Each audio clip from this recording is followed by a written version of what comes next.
That actually happened yesterday. Wow.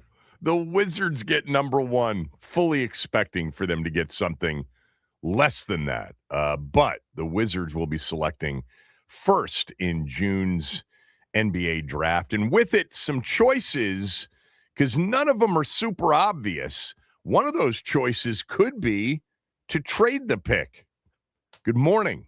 Wes is in for Max. I think Max gets back tomorrow. John Wall was on my podcast Friday afternoon, and I asked him if he brings the team luck as the representative at the draft lottery and they get number one, who would he pick? Because John Wall is an absolute basketball savant. I mean, he really loves the game, knows the game, obsesses over the game, both college and NBA, and he's seen DeBonsa. He has seen Darren Peterson. He's seen Cam Boozer. He's seen them all. So you'll hear John's preference and who he told me on Friday if they got number one, he would pick coming up this hour, coming up in about 20 minutes. John Fanta, who covers and calls games for NBC, for Fox. I don't even know who he's with these days. He's with so many different outlets. But John's seen all the guys that are projected to go number one, or certainly in the top 3 or 4. He'll join us on the show at 11. And Ben Standig with rookie minicamp now completed. He'll join us at 12 noon. By the way, the NFL schedule, which comes out in its entirety on Thursday night, but it's going to get leaked throughout the week. There will be games that will actually officially be put out by the various network partners for the NFL. And this morning, NBC released that their opening Sunday night game of the year, Cowboys at Giants. How many times have we seen Cowboys at Giants? Do you know that the Cowboys and Giants have opened up against one another something like 9 times in the last 15 years? It's something ridiculous.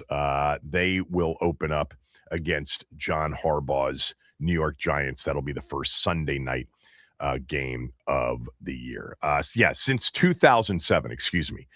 In the last 20 seasons, the Cowboys and Giants have opened up against one another the most, 9 times. And several of those have been on Sunday Night Football. The Cowboys always getting one of those national TV week 1 games more often than not. Last year, the opener, remember, against the defending Super Bowl champs opened up the season against the Eagles last year. By the way, the Seattle Seahawks, who will open up the NFL schedule on Wednesday night, September 9th, we're now down to 5 possible opponents for them: the Bears, the Cardinals, the Chargers, the Chiefs, and the Patriots. Based on some of the schedule news that has been dropped, we could see a Super Bowl rematch on the opening night of the season. I doubt it. I'm guessing we're going to see Caleb Williams in that spot in the opener at Seattle on September 9th. But keep it here because any schedule news, I'm following this thing very closely, and more of it will drop during the days today, tomorrow, and then Wednesday. All the international games get dropped. Washington's hosting one of those, and then Thursday night we'll have the whole thing. So the Wizards get number one overall. I'm excited about it. It's a difficult choice. There's not an obvious number one. For those of you that are just going to kind of tune in for the first time because the Wizards got number one and you're not necessarily following everything related to college basketball or the NBA draft, there is a belief that the number one pick will be one of 2 players: BYU's A.J. DeBonsa or Kansas's Darren Peterson. That's kind of been what we've seen with the mock, since early in the season. Actually, Darren Peterson was really kind of the number one. Actually, if you go back more than a year, it was actually Cam Boozer who was very early on in the projections of 26. And I'm talking about in 2024 and then even in early 2025. He was the projected number one overall. And I remember when we started to talk about, this tank that the Wizards were in, And it's like, man, if they can just get number one in 2026 and get a guy like Cam Boozer, that was a year and a half ago. And look, Cam Boozer was the best player in college basketball this past season. But I also think, and I think most, NBA draft people would think this, he's probably got the highest floor, but the lowest ceiling.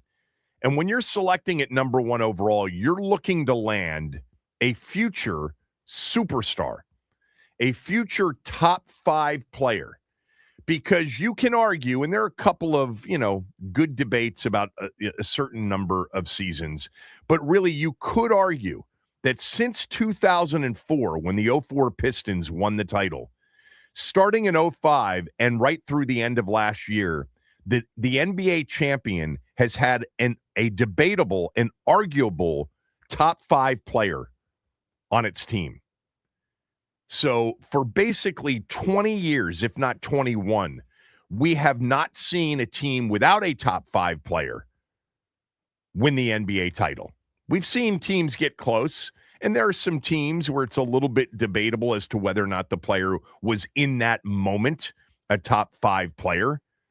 But you could certainly argue that all of them have been top 5 players, either because they made the All-NBA first team or because in a conversation about the top 5 players, you'd put that person into the conversation. That's what you're looking for when you're drafting at number 1 overall. I mean, you're always looking for that, and they come in a lot of different spots. Giannis, the middle of the first round. Kawhi in the middle, after the top 10. Obviously, the Joker in the second round. We've had that over the years. This is a draft that does not have a consensus, clear-cut number 1, like last year with Cooper Flagg, like in 23 with Victor Wembanyama. Did you see what he did last night in the game against Minnesota? That series is tied up at 2 games apiece. Wembanyama threw an intentional elbow that connected with Naz Reid above the neck, and Naz Reid's okay. They tossed Wembanyama from that game in the second quarter. I doubt that that's going to lead to a further 1-game suspension in the postseason. He'll probably get fined. We'll probably learn something about that today. They play tomorrow night in Game 5 back in San Antonio. The Spurs played great without him and had a chance to win the game, but man, did Anthony Edwards take over that game. By the way, just as a side note, and I'll get to these NBA playoffs at some point on the show, probably with John Fanta when we talk, because we'll talk about the lottery and some NBA playoffs. This is the most physical series I think I have seen since the heyday of anything goes NBA playoff basketball, like the 80s and the 90s with the Pistons, as an example. I don't think I've ever seen so much contact in a series without fouls being called like I've watched in the Minnesota-San Antonio series. It is highly entertaining. Anyway, back to the draft. There's not a Cooper Flagg. There's not a Victor Wembanyama. We don't have that in this draft. What we have, based on the belief, and remember, NBA drafts like NFL drafts, it really is a bit of a crapshoot unless there's a true transcendent superstar, and everybody saw it with Wembanyama. And everybody kind of felt that Cooper Flagg had a chance. Now, Flagg was not at the Wembanyama level.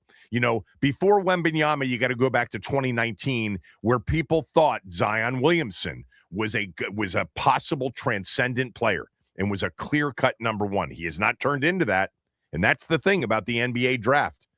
Number 1s don't always hit. DeAndre Ayton was the number 1 before Zion Williamson. And before that, it was probably Markelle Fultz, right? In 17. And 16, it was Ben Simmons. I mean, there's no guarantee that you're going to end up with a transcendent player. In fact, the odds are heavily stacked against it. Because, look, there are only 5 superstars. There are only 5 top 5 players in any given season. It's hard to find them. But the Wizards have done this the right way. They put themselves in a good position. And trading back, given that there is not a lot of agreement on this draft, is a possibility. I don't know what they are going to see in DeBonsa and Peterson and Boozer and Caleb Wilson and Keaton Wagler and Darius Acuff Jr. and Kingston Flemings and Mikel Brown and Nate Ament. There's so much out there from this past college basketball season. And you're projecting what these guys are going to be as full-grown men, which they are still 3, 4, 5 years away from. I don't see any of these players as rookies being elite superstars. None of them. I don't see personally any of these rookies having a season like Cooper Flagg had. But will they be in 3 years a true NBA All-Star and a true NBA first-team All-NBA potential player? I don't have a choice right now. I'm going to take my time on this. My early lean would be DeBonsa. DeBonsa is a guy that at 6'9" with long arms and a handle. He's a long-armed wing player. He can really shoot it. He's under control on the drive. He can finish at the rim. He's a creative scorer. There's a lot about DeBonsa's offensive potential as a player that I really like. He looks the part. He's got to become physically stronger with physical maturity, which will come, so that he can eventually also become a better defender. It's not necessarily what he is right now, but that can change. That can absolutely change from, 18, 19 years old to what he might be as a 22, 23-year-old. Darren Peterson is one of the smoothest, most – I've used this word before, and John Wall used the same word when he was on with me over the week on Friday. He's just one of the more methodical, patient scorers that I've seen in a long time. He's not necessarily super explosive, but at 6'6", 200 pounds, he's in complete control. He's got a good handle. By the way, he does have right now, I think, in watching him several times this year, he does have very good defensive instincts. He plays off the ball defensively very well, anticipates very well. He sees the floor. He's a good passer. I like everything about Darren Peterson's game. I don't see it as elite-level superstar, but it's hard to tell when they're this young. The question about Darren Peterson has been has been desire. He missed a lot of games. There were cramps. There was a creatine story from the other day that he was overtaking creatine, and that was the reason for the dehydration, which led to severe cramping, which actually he says he felt one night back in September of 2025. He felt like he was going to die. He missed games with ankle sprains, with cramps. The day that they played BYU, it was like a Saturday afternoon at Allen Fieldhouse, and Kansas jumped out to a huge lead, and Peterson played very well in the first half. Took himself out of the game in the second half, like 2 minutes into the second half, didn't play again, and BYU made a run.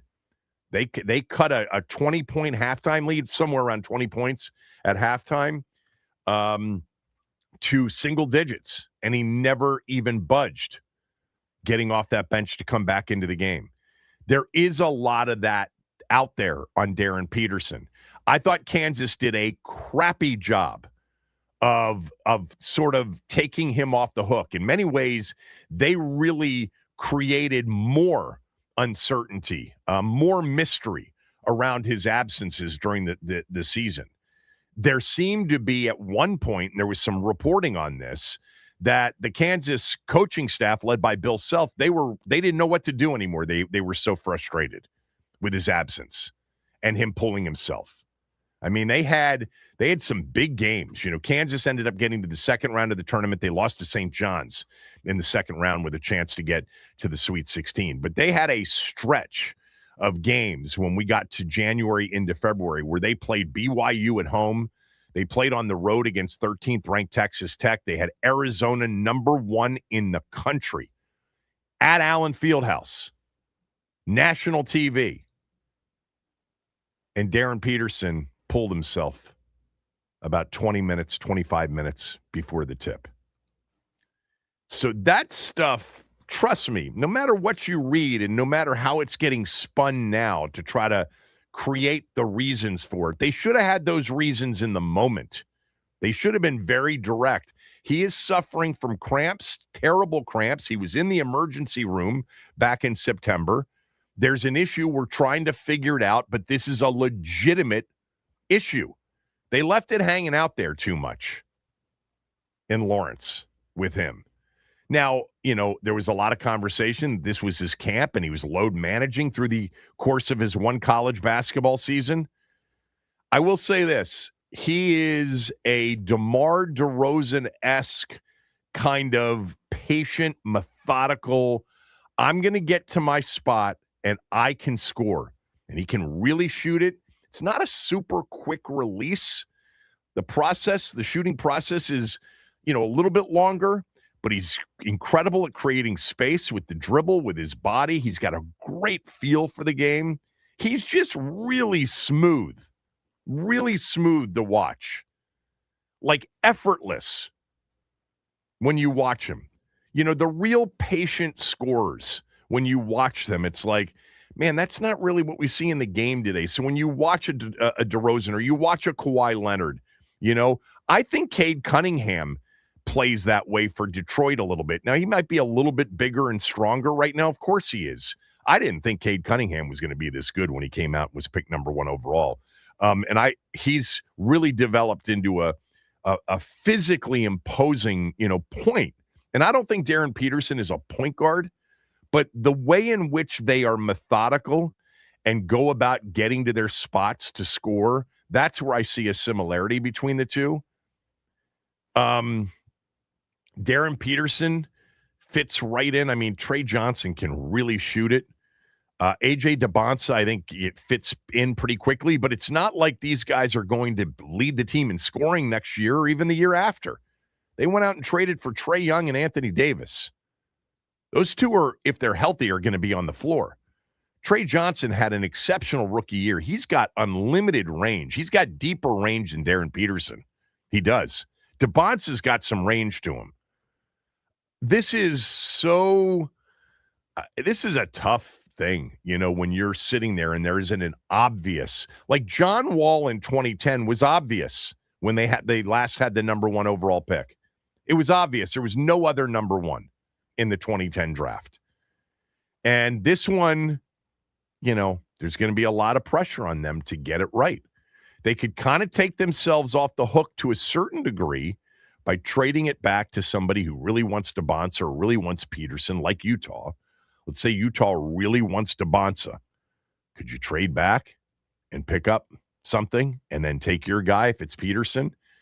The one player that I watched this year that, to me, there's a defined what he's going to be offensively more than anybody else in the draft is Darius Acuff Jr., who was Calipari's point guard at Arkansas this year. Like, there is no doubt that this guy is going to be a big-time scorer at the NBA level. I don't see how he won't be. He, to me, has a lot of Damian Lillard in him, in the way he plays and in the way he scores. And I really liked and enjoyed watching him play. He also is very good as a creator and a guy who can set others up. His issue is he's nowhere near ready to guard anybody. But that's the NBA at the scoring point guard position. I mean, look at it. I mean, Jalen Brunson gets targeted every night. I mean, when Luka's on the floor playing kind of point guard, he's got the ball in his hands more than anybody else. He gets targeted on the other end consistently. Acuff Jr., though, at the college level, actually didn't even really look interested in playing on defense. So that's his issue. There are a couple of players. I love the kid, and he's like right now top 15-ish, maybe. I love Koa Pete from Arizona. That kid can just flat out play basketball. Like you put him in, and he's going to be ready to play the game because he's so versatile, and he has such great feel for the game. But is he a bit undersized for the position? Can he shoot it well enough? There are some really interesting players in this draft. Yes, I do like Caleb Wilson a lot, but I don't see, Wilson, DeBonsa, Boozer. The one that I wouldn't take at number one, if I was at number one, would be Cam Boozer. Because I don't think Cam Boozer is going to be a top 5 player in the NBA one day. I just think he's going to be a very good NBA player, but he's limited. He could not finish consistently at the rim in college. I've compared him to Tyler Hansbrough many times during the course of the season, especially during the tournament. Like, he is a sensational, hardworking, productive college player. But he doesn't have the short arms that Hansbrough had, but he has the same issue of at finishing around the rim. If you can't finish at the rim consistently in college, zero chance of doing it in the NBA. And if you can't finish at the rim at 6'10", 6'11", you're not going to be a top 5 future player. You're just not. So I feel confident in those two things. I feel confident that Darius Acuff Jr. is going to end up becoming a big-time NBA scorer at the point guard position, and I think Cam Boozer is not going to be a future top 5 player. After that, man, who knows? I'd lean DeBonsa right now if they stay at 1, but I'm definitely not off Darren Peterson. I'm not off Caleb Wilson at number 1. Lots of time to figure it out. Another, 5-6 weeks before they will make the pick. But exciting that they're in this spot, especially with all they've done over the last 3 years. There was no guarantee that they would end up getting a pick this high. They're the first team in a while with the worst record to end up with the number 1 pick. And there's no guarantee that the player they pick will end up being what they hope the player ends up being. Maybe it's Sarr that ends up being the absolute star. Maybe it's Will Riley who ends up being the absolute star of this franchise, 4 or 5 years down the road. I do know this, though. More attention paid to this team that I love so much, that I have, had to avoid talking about as much as I would like to talk about this team over the years because there was so little interest. This team has been at the bottom of the 4 professional sports team hierarchy. The bottom, 4th for a long time. I enjoyed the Wall and Beal years. I did.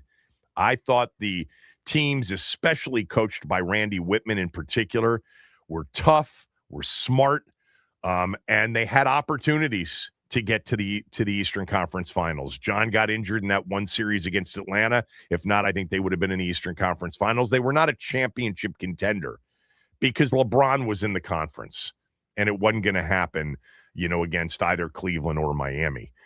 But I liked those teams, but those teams didn't capture the imagination of the town.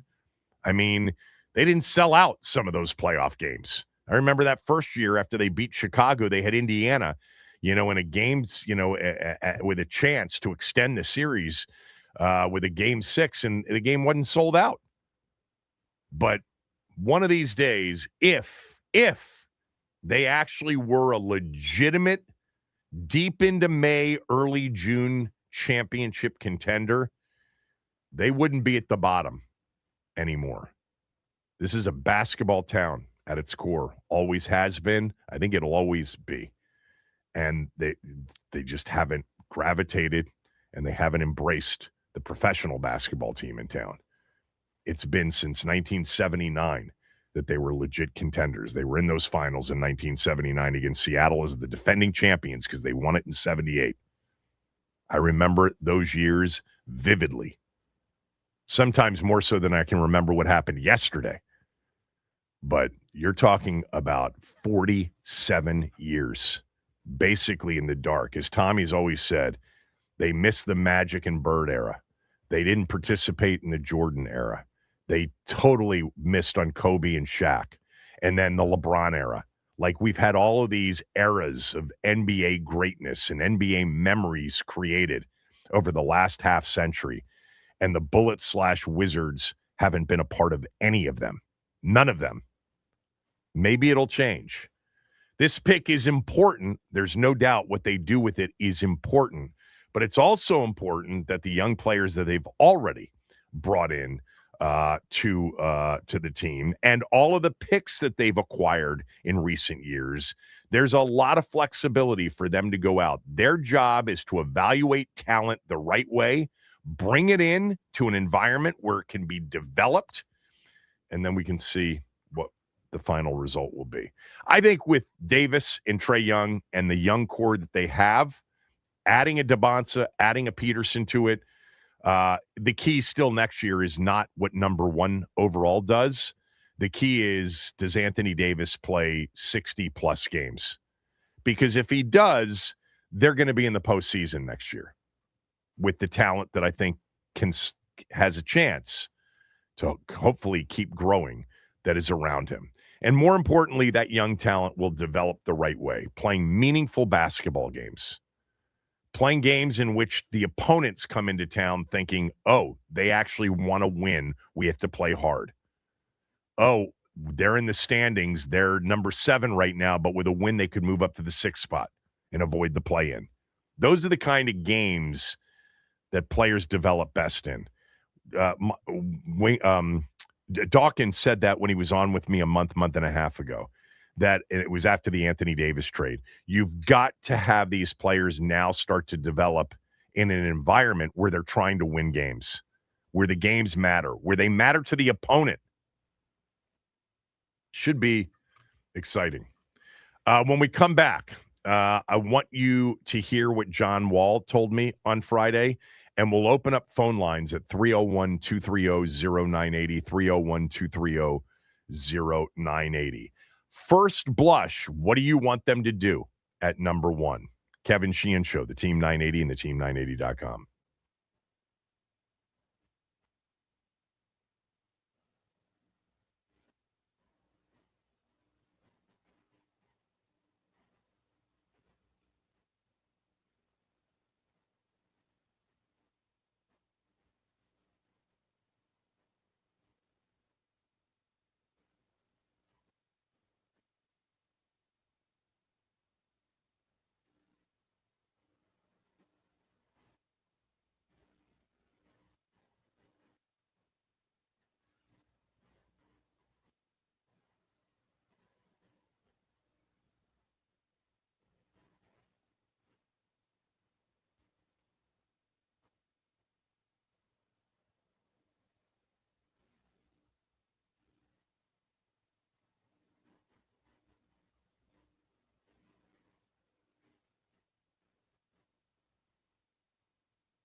So on Friday, John Wall came on with me on my podcast. I love having John on. John has really developed into a real solid media person. Of course, now he is on the verge of starting his new gig as the president of basketball operations at Howard, which is great. And I cut out, obviously, the stuff that was more NBA playoffs time sensitive. But understand that I did ask him about kind of going back to 2011. Remember, as a second-year player after his rookie year in 2010, he represented the Wizards at the draft lottery. They fell to number 6 and picked Jan Vesely in that particular draft. That did not work out well. But you'll hear that I started off by asking him, did he have a preference in that 2011 draft? And then we got into if they get number 1 with him representing the team yesterday at the draft lottery, who would he take? Here was 4 or 5 minutes of my conversation with John Wall on Friday. When you were the draft lottery rep for the Wizards back in 2011 and we fell to 6, who did you want Ernie to pick? You didn't want Jan Vesely, did you? I wanted Klay Thompson at the time being. Did you really? Why not? Did you tell him that? No, I didn't really have too much say so back then. I was just getting my foot wet and leave. Yeah, right. So Klay Thompson was the guy that you wanted. Interesting. He ended up. If you have me at the time being, right. That's a knockdown shooter in a two-way player, the two guard position. So that would have fit perfect next to me. That would have been a hell of a combination. No doubt. That would have been. Do you have any good luck charms that you'll have on you Sunday? Probably just wear my necklace with my mom's face on it. That's my good luck charm. If we get number 1, who do you want? If we get number 1, I love AJ the best and Darren Peterson. I think for the Wizards, for having Trae Young AD, I think Darren Peterson fits best next to that mold. So that's who I would take. Who does he remind you of? Is there an NBA comp that Darren Peterson reminds you of? Nah, I just think he's smooth, methodical, play the game the right way, don't force it, and he can play without the basketball. So he'll do a lot of. You know what? A lot of things. Watching Cade Cunningham last night, because I didn't think Cade Cunningham when he came out, I didn't see it. You just used the word that I always use with Darren Peterson. There's a methodical way about him in which he gets to his shots and the space he creates. There's a little bit of DeMar DeRozan in him. There's a little bit of Kawhi in him. And I thought watching Cade last night that there was a little bit of Cade Cunningham in him. Do you see that comp or not? Nah, because Cade's like a 6'7" point guard, or Darren Peterson like a 6'6" guard. Just play the game the right way and do what he needs to do to get that point. But he scores very efficient in the way he wants to at any time. All right, let's finish up with tell everybody about the job you just accepted at Howard as the president of basketball operations.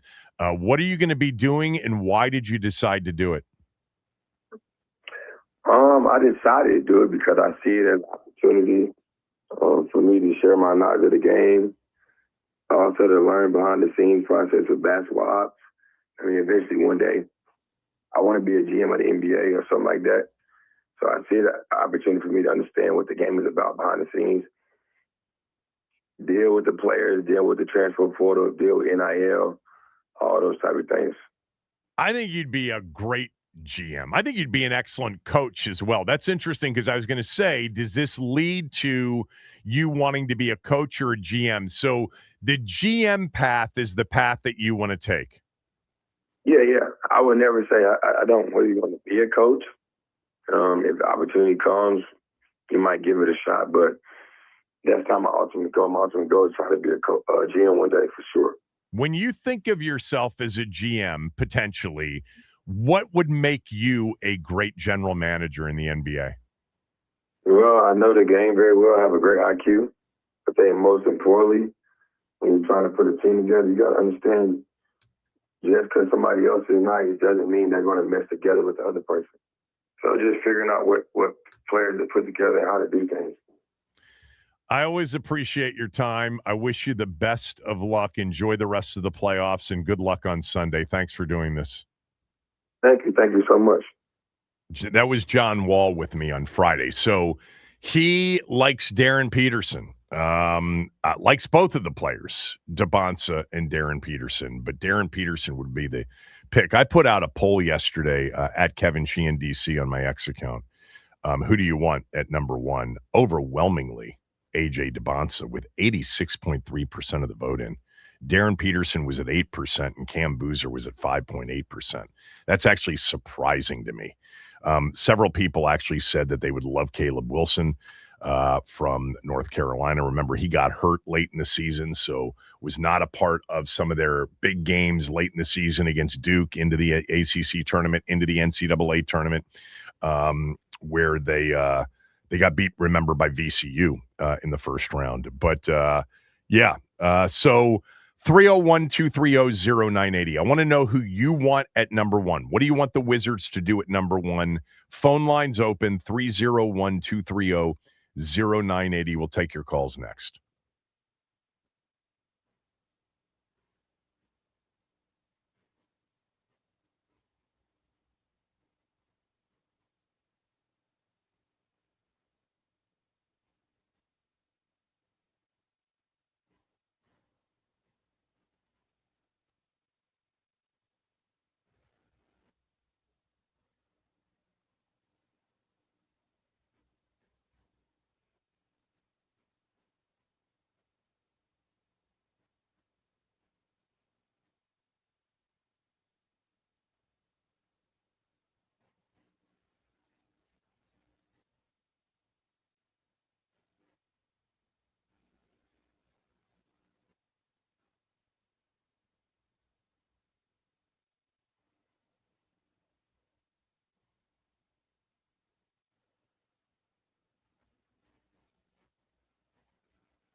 My guy G from the shop, he said, AJ should be the pick. A-Cuff is can't miss. I don't trust Peterson. He could be just like Beal, non-winning basketball. I would pick A-Cuff and Caleb Wilson over Peterson. I would pick Mara over Peterson. That would be the Michigan 7-foot center, who is rather impressive, but nowhere near a guy that's been projected to go number one overall. But God, did Michigan have some size, man? And Ade Mara was, 7'3-ish, 7'2-ish, whatever it was. Hands, feet, the whole package. Somebody may get themselves a real threat and a dominant big man, but it may not come until, later in the top 10 or outside of it. All right, who do you want? Here's my take right now. I'd lean Dawkins.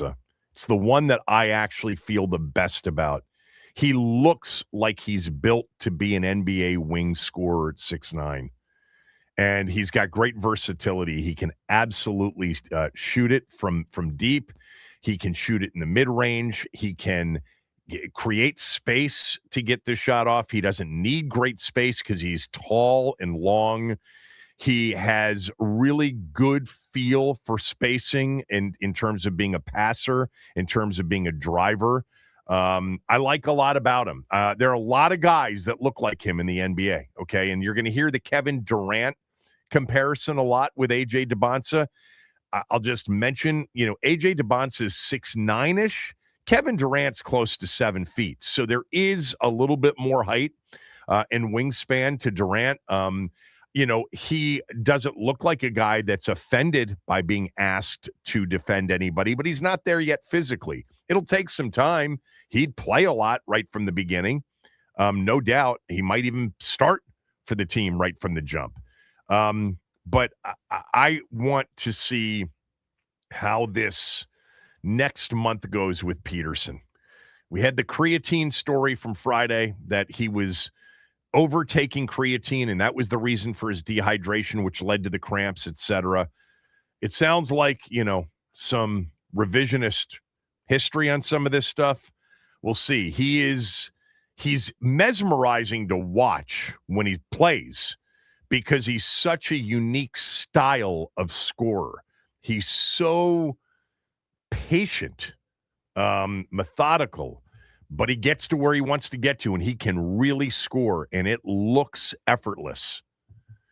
Start with our guy, Lap. Lap, who do you want at number one? Who do you want them to take? Yeah, I'm going to take AJ. Peterson is definitely intriguing, man. He is really nice. I also like Caleb Wilson, too. And A-Cup is nice, but I know you were saying about the defensive liability, but he is going to be a scorer, man. I just can't believe, Kevin, we in this position, man, because my buddy was texting me and was like, we're in the top 4. And I was like, yeah, I probably thought we'd be in that 3 to 5 range, but they owe us one, man. And like you said earlier about the fact that, it's been 47 years, we haven't even been, like, any relevant in the Jordan era, the Magic era, the Kobe and Shaq, Clay, like Golden State era, even with that. I mean, we've had some competitive teams with John, and I know John had got injured, in a good amount of those years. And I was listening to Denton, and Denton, I think, was filling in for you or Rooster, I can't remember, but he was saying that we wish we would have got that Eastern Conference matchup because he wanted to see Kyrie and John, play each other and, go against LeBron. That would have been so nice to see, bro. Yeah. But hopefully this will be something going forward, man. And I just hope Davis buys in, Kevin. I really want to, I'm a diehard Wizard fan, I'll start going to more games, but it's just been so dreadful. So hopefully, man. I mean, that's 100% the short-term key is Anthony Davis. Yeah. I mean, because there's going to be a lot of build-up to this draft. There will be a lot of build-up to the season. There will be a lot of watching. When you have number one overall, there's a lot of paying attention to it, especially when that player is an American-born player that played in college. We've had some of those players like, Rissache, who got picked before Sarr. I mean, those first 2 picks a couple of years ago, there's no buzz over players typically that you haven't seen unless they're like a Wembanyama, because Wembanyama we started hearing about when he was 16 years old. There will be more attention paid to the team for sure. But the key to their short term, meaning 26, 27, and then probably 2027, 2028, will be whether or not Anthony Davis plays enough and plays at that top 10, closer to maybe even top 5 than to number 10 level, because he's certainly capable of that. Thanks, Lap. Appreciate it. Let's go to Ross in Tampa. Ross, go ahead. Ross, you there? Hello, Ross. Wes, you want to put Ross back on hold, and we'll go to Junkyard Dog. JYD, what's up? Go ahead. I can't hear him. Okay. You want to try another line? Kenny's on hold. Kenny, you there? I'm there. Can you hear me? Got you, Kenny. Go ahead. What's up, Kev? How are you, Kenny?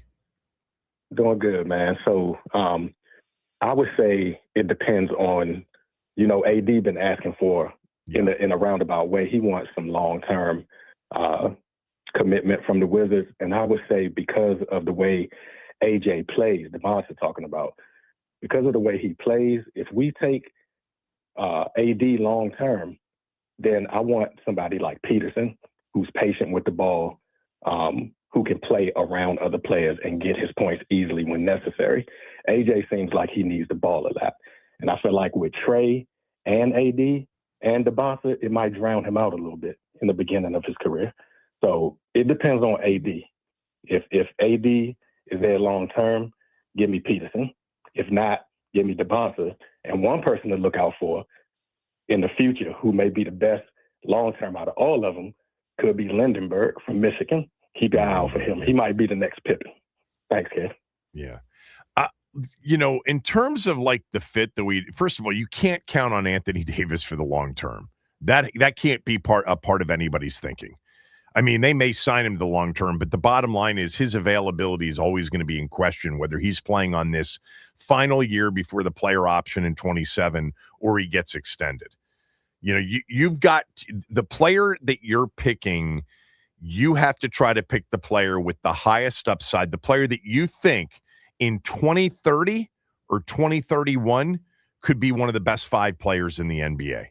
Maybe, a Will Dawkins doesn't think that that's even possible in this draft. But that's what you've got to be selecting. By the way, at any position, I understand they just traded for Trae Young. But if they actually thought that Darius Acuff was the player that 5 years from now, 4 years from now, could be one of the best 5 players in the game, I know he's a smaller player, but if they thought he could be, Brunson, that kind of impact player, they should take that player. They should not be contingent on the players they have, the older players that they have on the roster right now, Young or Davis. Nothing from that should impact the selection. Let's go. Let's see if we can get Ross in Tampa. See if he's available. Go ahead.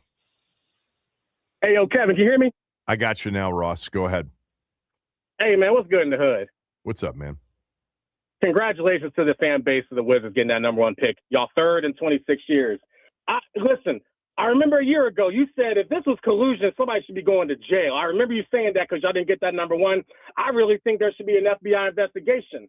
I don't know what Adam Silver's deal is with these small market teams, but how we got bounced out of the 4th over. Oh my gosh, I can't tell you how upset I was. But then there was a small little glimmer of hope for you guys. Man, I'm just sick to my stomach as a Pacers fan, and I hope. San Antonio, you do realize, is a small market NBA team, technically. Yeah, but they've landed over the years. Wembanyama. I understand they're a brand, but you tied it to market size. Right, because we ain't won no championship. I don't think they ever won one in your lifetime. ABA, NBA, CBA, whatever, and This right here is going to mess around and make a big difference. I'm just hoping someday the Wizards and the Pacers. Just remind you wanted Utah to get the number 1 pick. No. When we got bumped out for the Clippers, I was rooting for you guys. I'm not anti-Wizards. Y'all just like the only team Remind that everybody really who your team is. Remind everybody who your team is. I am a Germany-born, Indianapolis raised Pacers fan, but I'm also a diehard Redskins fan as well. And I really wanted a top 4 pick because I wanted the guy who I think you all should take if y'all serious about building a contender. That's Dawkins. I watched him play a few times at BYU, and he's really smooth with the ball. And same thing that you got with Peterson, I wouldn't trust his availability either, unless he was protecting himself for this moment. But it's like, man, you can get injured at any moment's notice. Same with football. But, yeah, when that happened, I'm like, like I said, how the Knicks and the Bulls were in the 90s, the Heat and the Celtics in the 10s. Because we already got our contenders, man. We're healthy. We're gonna be all right. But with the Wizards, man. Thanks, Ross. It's a Wizards kind of a day, Ross. I got to move on. Appreciate the call as always. John Fanta is going to join us next to talk about who he'd take number 1 overall. He's seen all these guys up close. We'll talk some NBA playoffs with John as well.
One of my favorite people to just talk hoops with is John Fanta, Mr. Big East himself, but really Mr. Everything. NBC Sports right now at John_Fanta on X. Called a lot of college games this year. By the way, what are you doing NBA wise right now? Are you calling games? Well, Kevin, great to be with you. No, I'm doing some different digital coverage for the NBA playoffs. You know, Okay. Now we're deep enough in it that we're getting down to the thick of things with the conference finals, and of course, Mike Tirico leads one crew on the NBA side, and Noah Eagle, two of my good friends, leads another series. He's got the Cavs and Pistons tonight. So those two crews take things through on the NBC side, the rest of the conference semifinals, and of course, Mike will have the Western Conference finals. I'm actually transitioning into baseball season now. I was the dugout reporter yesterday for the Nationals and Marlins. So I actually really? You had the Nats and Marlins yesterday. Yes, spent the morning with Blake Butera and was around the Nationals quite a bit throughout the last couple of days, but was on the broadcast yesterday. Cade Cavalli pitched well for the Nats. He's having a nice season. The bullpen that remains the worst bullpen in the sport. Yeah, not very good there. They got to within a game of 500, and they played that 8-7 game the other night with the Marlins to get to 500. But now this has been a very surprising start, through what is it now, 41 games to be at 19-22 with the offense that they've been able to generate. Well, that's what stands out to me, and it's what stood out to me being around the clubhouse yesterday, Kevin. I sense an atmosphere of guys who are in it for each other and truly are talking to each other about their approach at the plate. You can sense that people are on the same page, and they swept house. They brought in a whole new staff, and that new staff has injected energy. I mean, Blake Butera, when you have the youngest manager in baseball since 1972, since Frank Quillisi of the Minnesota Twins, and he brings in a hitting coach, Matt Borgschult, who I think has, just done things a little differently. The guys talked about, James Wood said, when I'm going back to the dugout, the criticism is constructive. It's not overcomplicated. And, he wasn't taking a shot at the previous staff that he worked with, but he was just bringing up the point, like, I'm more comfortable as a hitter. C.J. Abrams is comfortable. He feels good with what he's doing. That lineup's got some real intrigue. They attack. They lead the majors in first inning runs. They're among the top teams in runs seventh inning or later. And they got a pitching coach, Simon Matthews, who I actually covered at Georgetown. And I think that he's got a bright future. So I think if you're a Nats fan, you got to be excited, because what's the most fun part about being in sports? The rise. I think this is kind of the start. And I think gradually you're going to see the Nationals rise up. Yeah, I mean, I think, C.J. Abrams right now is tied for the league in RBIs, tied for the lead in the league in RBIs. And I think there's just this expectation that when we get to July, he's going to be moved, at some point for a lot of assets, because they are in rebuild mode number 2. But you just said something. You said, enjoying the rise. The rise of the Wizards, the attempt to rise through this 3-year tank, which resulted in them getting a number 1 pick, has been painful. And the market a little bit. This is a basketball town, but nothing compares to the interest level in our football team. I mean, everything else is a distant, second, third, and fourth among the pro sports teams. But now there seems to be a little bit of excitement, at least for the day. You saw all of these players all season long. If you're the GM and you're on the clock at number 1, who's the pick and why?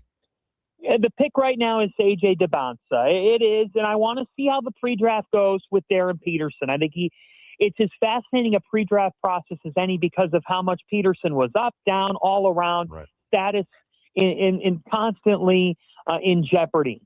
A.J. Debonsa, Kevin, at 6'9", just over 200 pounds, has the frame. He's got the physique. He possesses the intangibles. The guy is mature beyond his years.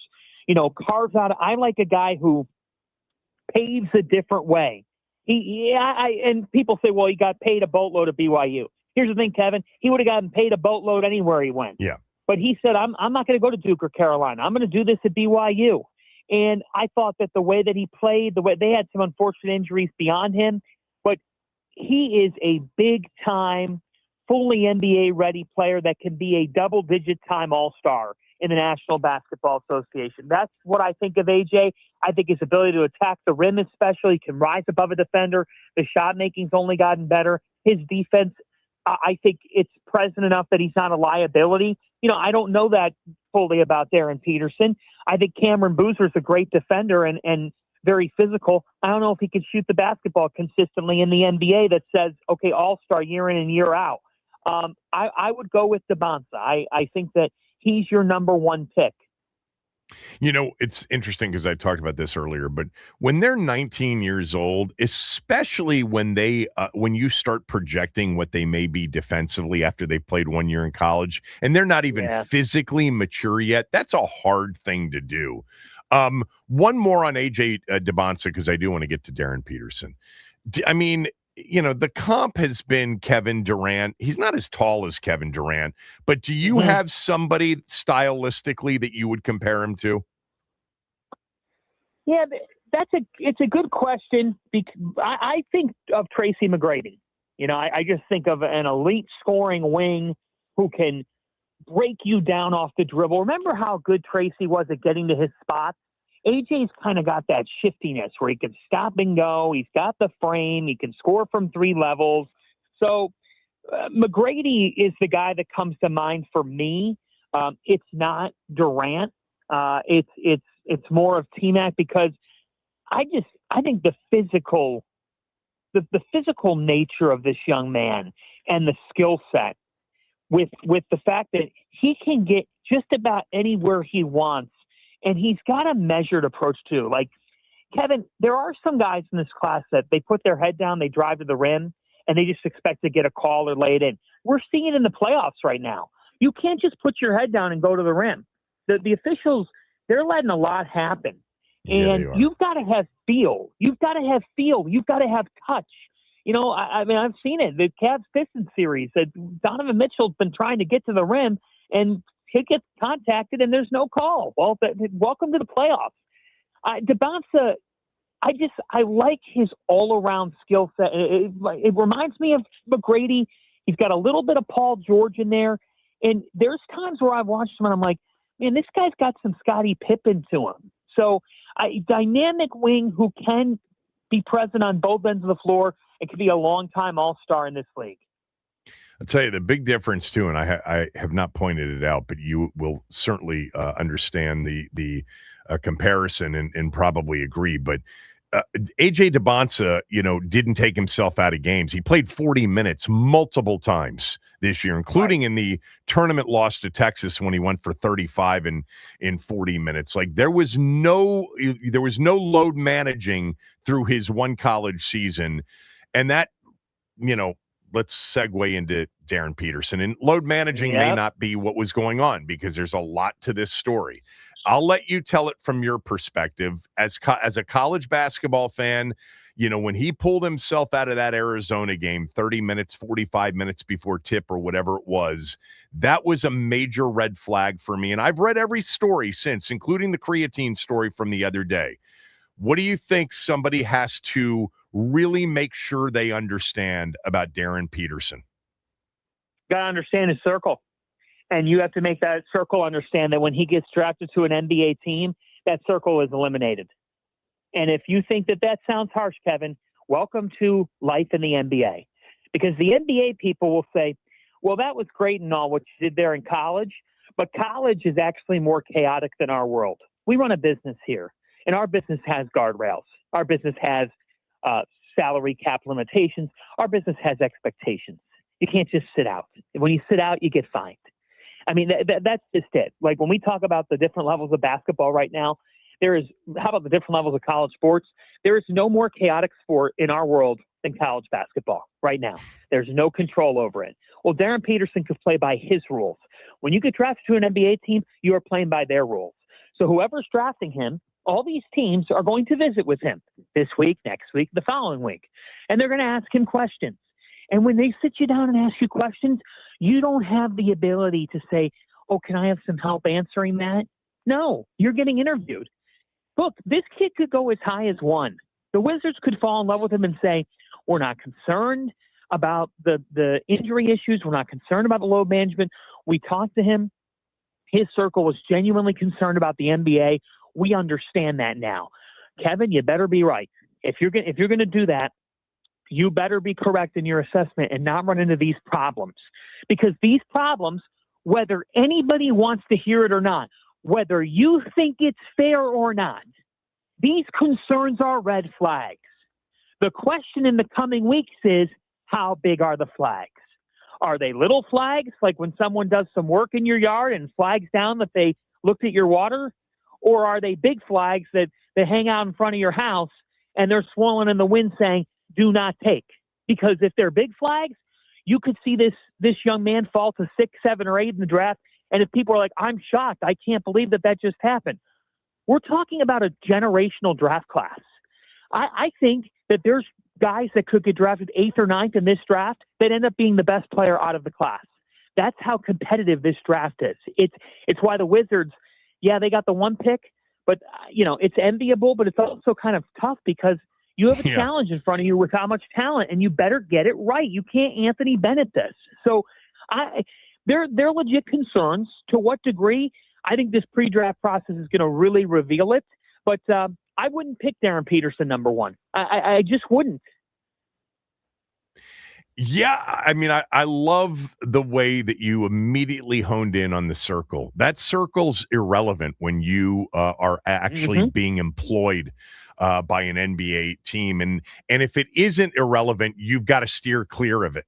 If there's no way to keep it from being overly relevant, then you need to steer clear from it. And that's what they're going to have to figure out. So it sounds to me like you believe that this is a dicey situation and you'd steer clear of it. So Dawkins would be number 1. Tell me, because this is a deep draft, and you're right. I mean, we may find out a guy like Mara ends up being, taken 12th and ends up being the star of this class. But give me the 2 or 3 guys that, after Dawkins, Peterson, Boozer, and let's include Caleb Wilson in sort of a consensus top 4, but I don't know if anything's consensus at this point. But give me the guys that you really like.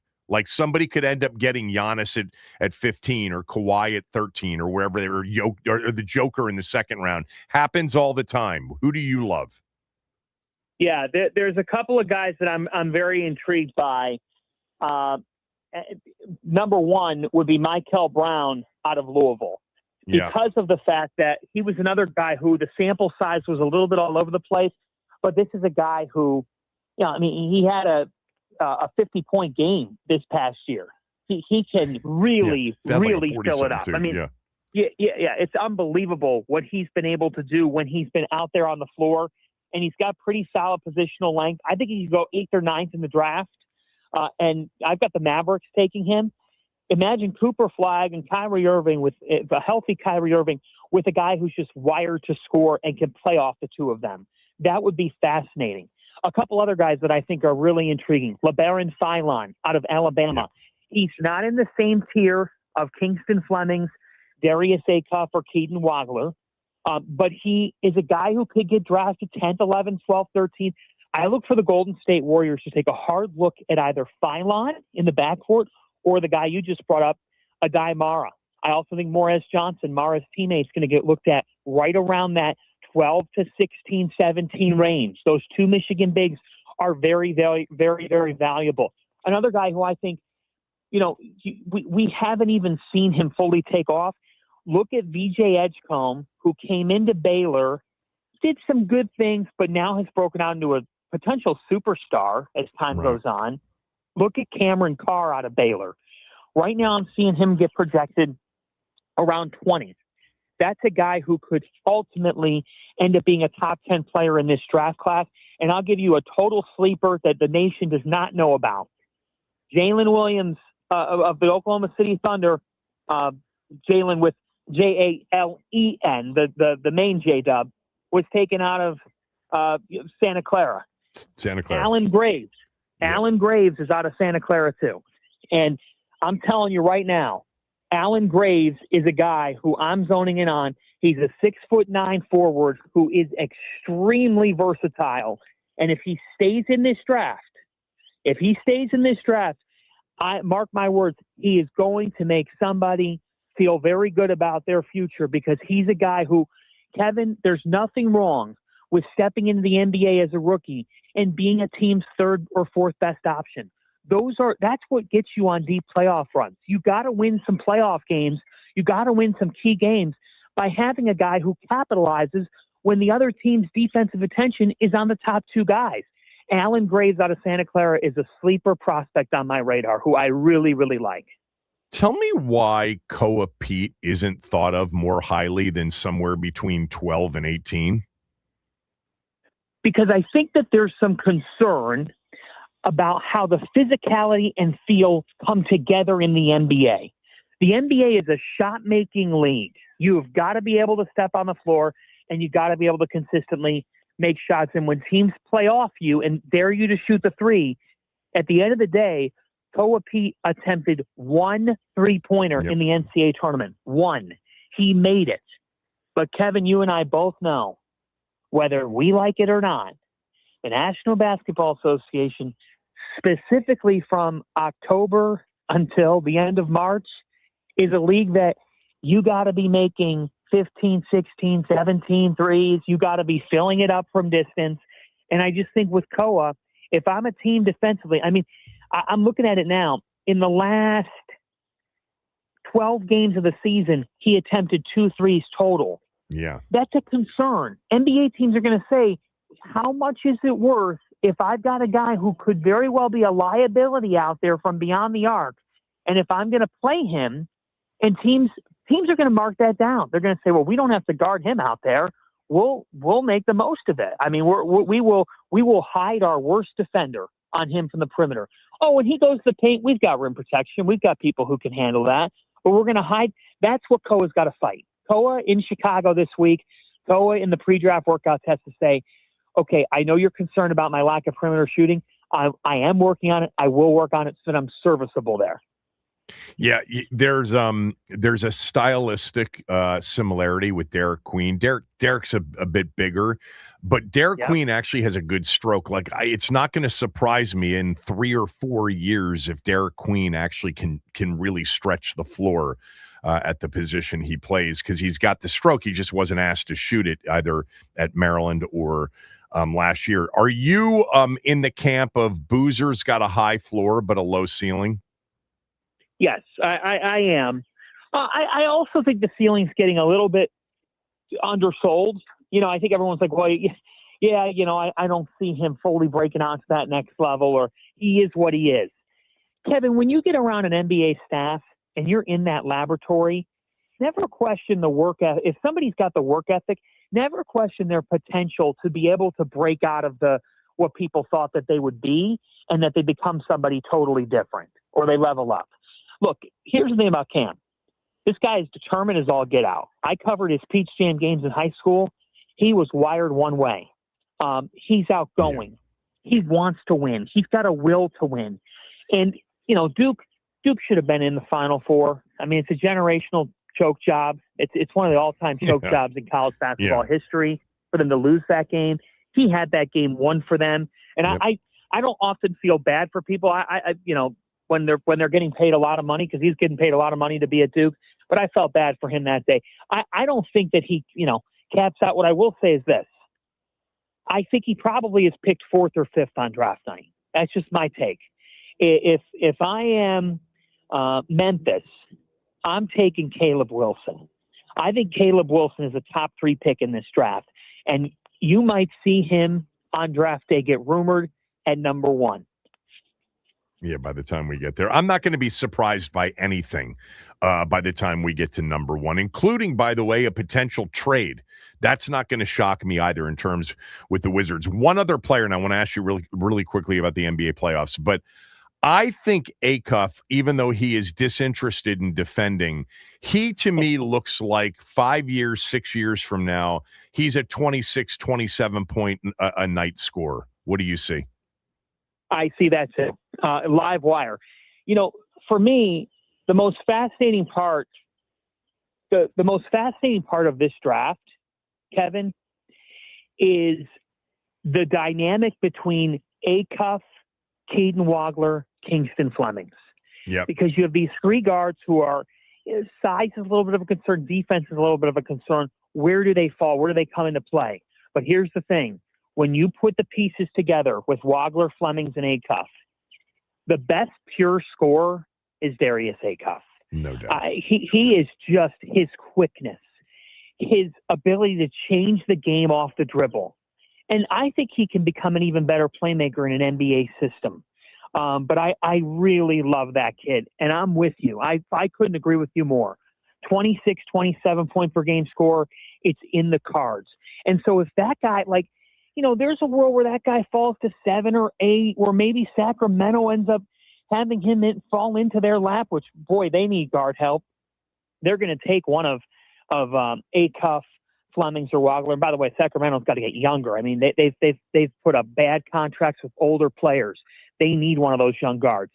But Darius Acuff, if he's picked 4th overall in this draft, if the Chicago Bulls say, we're going to go get this guy, I wouldn't be stunned at all, because there's a world where a front office says, we don't care about where we line up positionally. Like the Bulls roster is a total mess. It's an absolute mess. We're going to go best available talent. We're going to go best available scorer. The NBA is a scoring league. Watch the playoffs right now. The teams who have multiple ways of scoring win. All right. We're talking to John Fanta from NBC Sports. So I'll get to the Knicks in a moment. But just I exchanged texts this morning with Legler, and I just said, when's the last time you saw a series as physical as Spurs Timberwolves? You said they're letting a lot go. They are letting everything go in that series, with the exception of an elbow to Naz Reid's head by Wembanyama last night. But I can't remember watching it's a literal football game at times. I love it. It personally reminds me of the 80s and 90s Pistons and some of those series. But that series is contact first, and then it's got to rise to almost literally a maiming level for the whistle to blow. I haven't seen anything like it in 10 years. What about you? We are entering into a different era of the NBA, and I think it's the best thing possible for the league. I really do. The younger talent that's come into the league has injected its personality, has said enough with the old guard. We're going to make our mark. And guess what? If that comes at the expense of an ejection, sports is better when it's physical. Sports is better when people don't like each other. Minnesota is great for the NBA because guess what? Nobody likes them. The other teams don't like them because they're chippy and they play hard and they go at you defensively and they'll commit a hard foul. And Wembanyama, that was a frustration thing. There were people who said, he got fouled multiple times before that, and he got ticked off. Yeah, he got ticked off, and he got thrown out. Now this series is tied at 2. And what's the fascination? The fascination, Kevin, is Wembanyama is the face of the NBA. If you think you need to see more, folks, I'm here to tell you right now, this guy's he is a super freak. And never seen anything like it. Once he gets one title, he could get 4 or 5. But here's the thing about the NBA. There's another team, the biggest challenger to him is, right now it's Minnesota, but for that type of reign is Oklahoma City. When the Warriors were running ship in the NBA, you had the Cavaliers as a real challenger with LeBron, but they still ran their dynasty until we've had the run that we've been on, 7 different champions in the last 7 years. Right. Kevin, that was enjoyable. It was enjoyable. But any sports league is better when there's an evil empire and when there's real dislike. And in the Western Conference, I'm sensing dislike. And I'm sensing physicality that you just said I haven't seen since the old days. It feels like the old NBA playoffs. And it's not just because of – I do think the new broadcast partners have injected a fresh energy into the league. And I think it's just there's more storytelling happening. There's more, hey, this star's rising. People love the rise. We're watching that young talent rise. And you know what else people love and hate? People love and hate New York sports. And the Knicks are here. They're here, and they should be here to stay. They're so talented. Their atmosphere is ridiculously good. They should be in the NBA Finals. They get a week off now. Neither Cleveland or Detroit's better than them. Imagine a Knicks.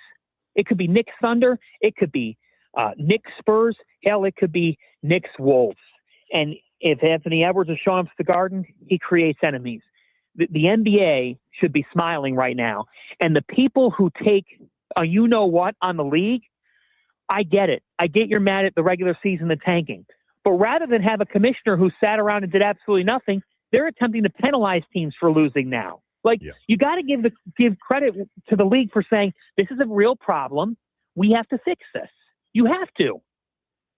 Well, look, you love it like I do because this time of year doesn't even come close to resembling October through the end of March and early April. This is a different sport, and if you get the Knicks in the NBA Finals against either OKC or San Antonio, it should be the most watched we've seen in a while. Obviously, last year you had two small market teams. But yeah, it'd be incredible. I actually love watching Minnesota play. I'm rooting for them. The rivalry that, preceded this series, nobody knows this unless you pay attention. You know it. Denver, Minnesota is a hell of a rivalry. It's real. But the game is just such I mean, that series is insane. So last one, are you buying into the Knicks to be in the finals? Or do the Pistons have a chance? Because I think the Pistons are going to win this series. They lost the other day. James Harden finally made a couple of plays.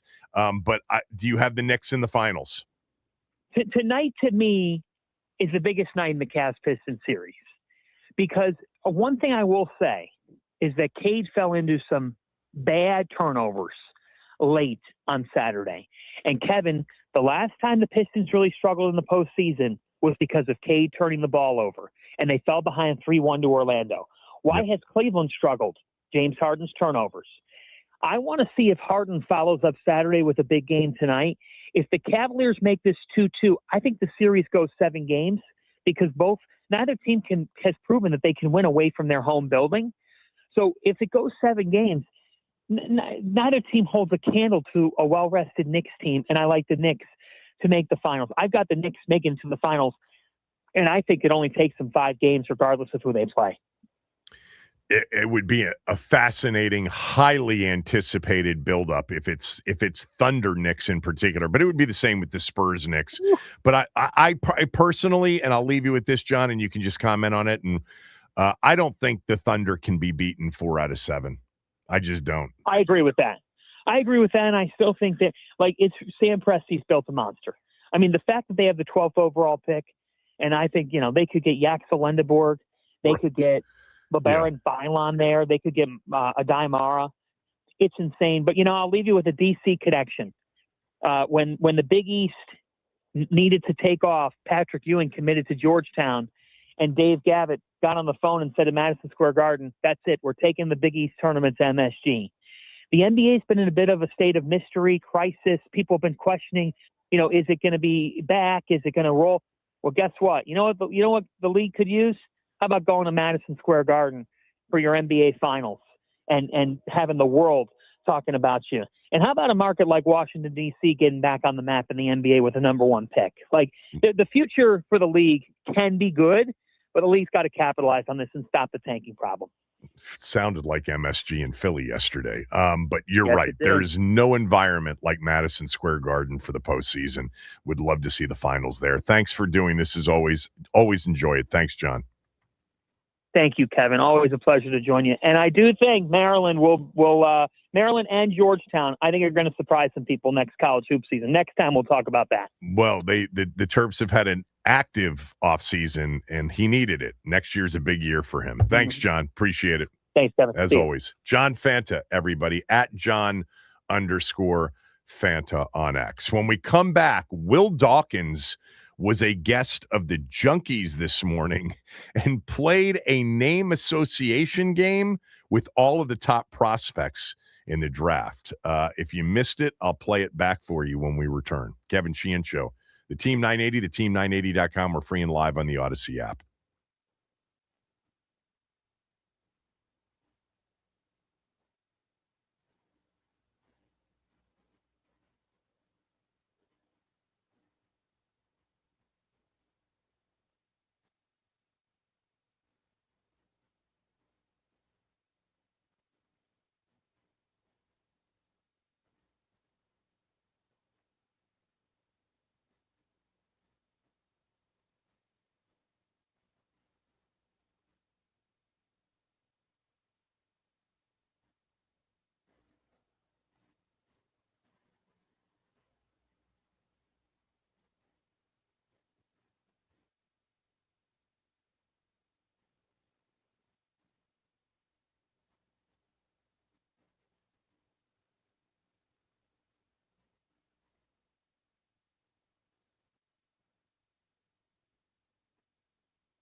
So we have a poll up, our Waldorf Honda poll of the day. It is, who do you want the Wizards to take at number 1 overall? We put 4 choices up there. Wes put 4 choices up there. AJ DeBonsa, Darren Peterson, Cam Boozer, and other. The Waldorf Honda poll of the day on our X account at Team 980 is driven by Waldorf Honda. It all starts with a click at waldorfhonda.com. That's waldorfhonda.com. So Will Dawkins, the general manager of the team, was on this morning with the Junkies before this show. And they played a word association game with him. We'll get to that in a moment. But one of the first questions was just about kind of the draft, that there's not an obvious number 1 overall. Here's what he said. For you, it's not like a Wemby draft where there's a clear-cut number 1. You could envision yourself taking, I don't know, you may not want to say, but more than one guy would be possible at 1 overall for you. Yeah, that is actually accurate. Is that based on the interviews that you're going to have this week? Or is that based on That's going to be a part of helping us inform our decision for sure. We got to make sure that we're getting the player that's right for us and wants to be here and be in the right situation and do what we're trying to do, because that's really important. I think we'll have a lot of talented options with a lot of really good people just in doing our intel ahead of time. So it's going to be a decision that we have to spend some more time on, and getting to know them this week will go a long way. But also spending time with them in DC, really learning what their motivation is, what they're about, how they see themselves fitting into the community, everything like that. That goes into someone that's going to be a number 1 pick. All right. So we all know that. It's a deep draft. There are a lot of excellent players. There's no obvious number 1, and there's no obvious, this is not a Victor Wembanyama draft. This isn't really even a Cooper Flagg at the top or a Zion Williamson at the top draft in terms of the perception or the thoughts about, hey, this is an obvious, lottery winner, number 1 gets. This is the, Victor Wembanyama lottery. That's not what this is. Now, the Darren Peterson due diligence is going to be perhaps the most important due diligence this franchise has ever done on a draft choice ever. They've got to get that one right because his talent is unmistakable.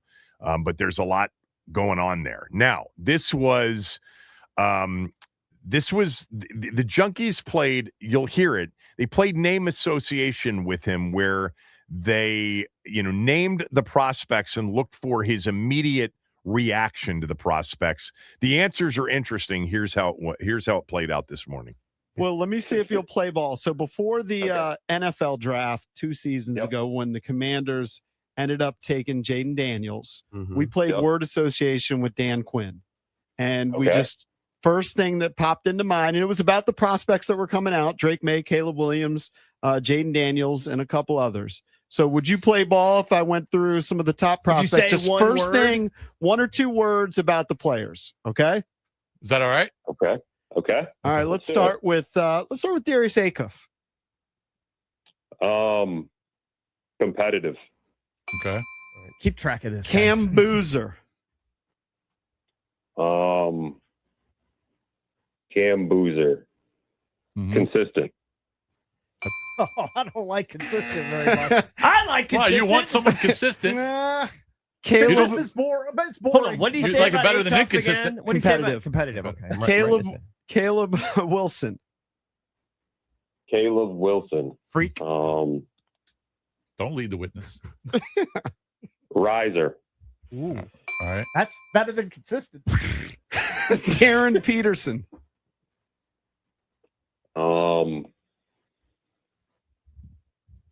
Hurt. Fierce. All right. I just told him not to lead the witness, and he did. I'm messing. All right, AJ.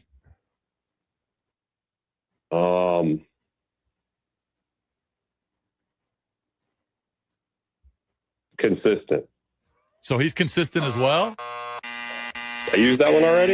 You used that one for Cam. I was just going to say, I was about to say speechless. Redraw for that. I mean, Redraw one for more. AJ. You probably have another word. Bonza. Let's try another word for AJ. You already said consistent. Consistent's off the board. Yeah, but that's the first Say it thing. again? Consistent is off the board. You said Cam was consistent. Yeah, it has to be a different word. Consistent score. Scorer then. Score. Okay. Okay. Score. All right. Better than I already consistent. played ball. All right, yeah, Play that's ball. good. Appreciate we couldn't it. ask for more. All right, Yeah. good job. Couldn't ask for more, Will. Wow. I mean, the fact that he decided to play it, he didn't know what he was getting into. Those answers, I mean, we can go through each one. I listened to it right after the show started. Wes sent it to me during one of the breaks. I think that, first of all, like if you're going to play that game, and he's kind of caught off guard, which is why he said, sure, why not? I'll play it. Once he realized it could be a bit revealing, maybe the right answer for all of them was just the same answer, which is great talent, extraordinary talent. But he gave you what felt like very kind of honest, even though some of them were delayed answers. I think they were honest. Darius Acuff, competitive. Somebody sent me a tweet saying of all the players, near the top of the draft, who's your favorite, sort of competitive dog? Actually, Boozer is a competitor. He is a tough dude. Acuff, to me, I'm telling you, this guy's going to be a 25, 26, 27, 28 point a night scorer down the road. Will he be targeted defensively night in and night out? Yes. Will it hurt? All those things are true, but I see Acuff. He said competitive. I would have expected, kind of can score in a lot of different ways. He is tough. He's also physically at 6'3". He already looks the part. He already looks physically like he has matured a little bit. Boozer, consistent. Is consistent kind of a I don't know that it's a slight, but it's not overwhelming. It's not like, oh, he's the guy.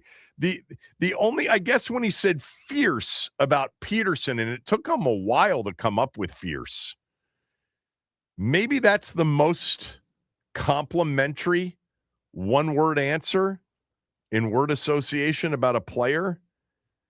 DeBonsa, consistent, was the same thing he said about Boozer, but then he changed it to scorer. Yeah, he is that. He is a scorer. I don't know if we learned anything. I'm surprised he played it. That was a really good job by the guys to get him into that. Fierce might be, the funny thing is like fierce isn't necessarily, if you were paying attention to the college basketball season, fierce would be a guy that wouldn't back out 20 minutes before tip against the number one team in the country at home.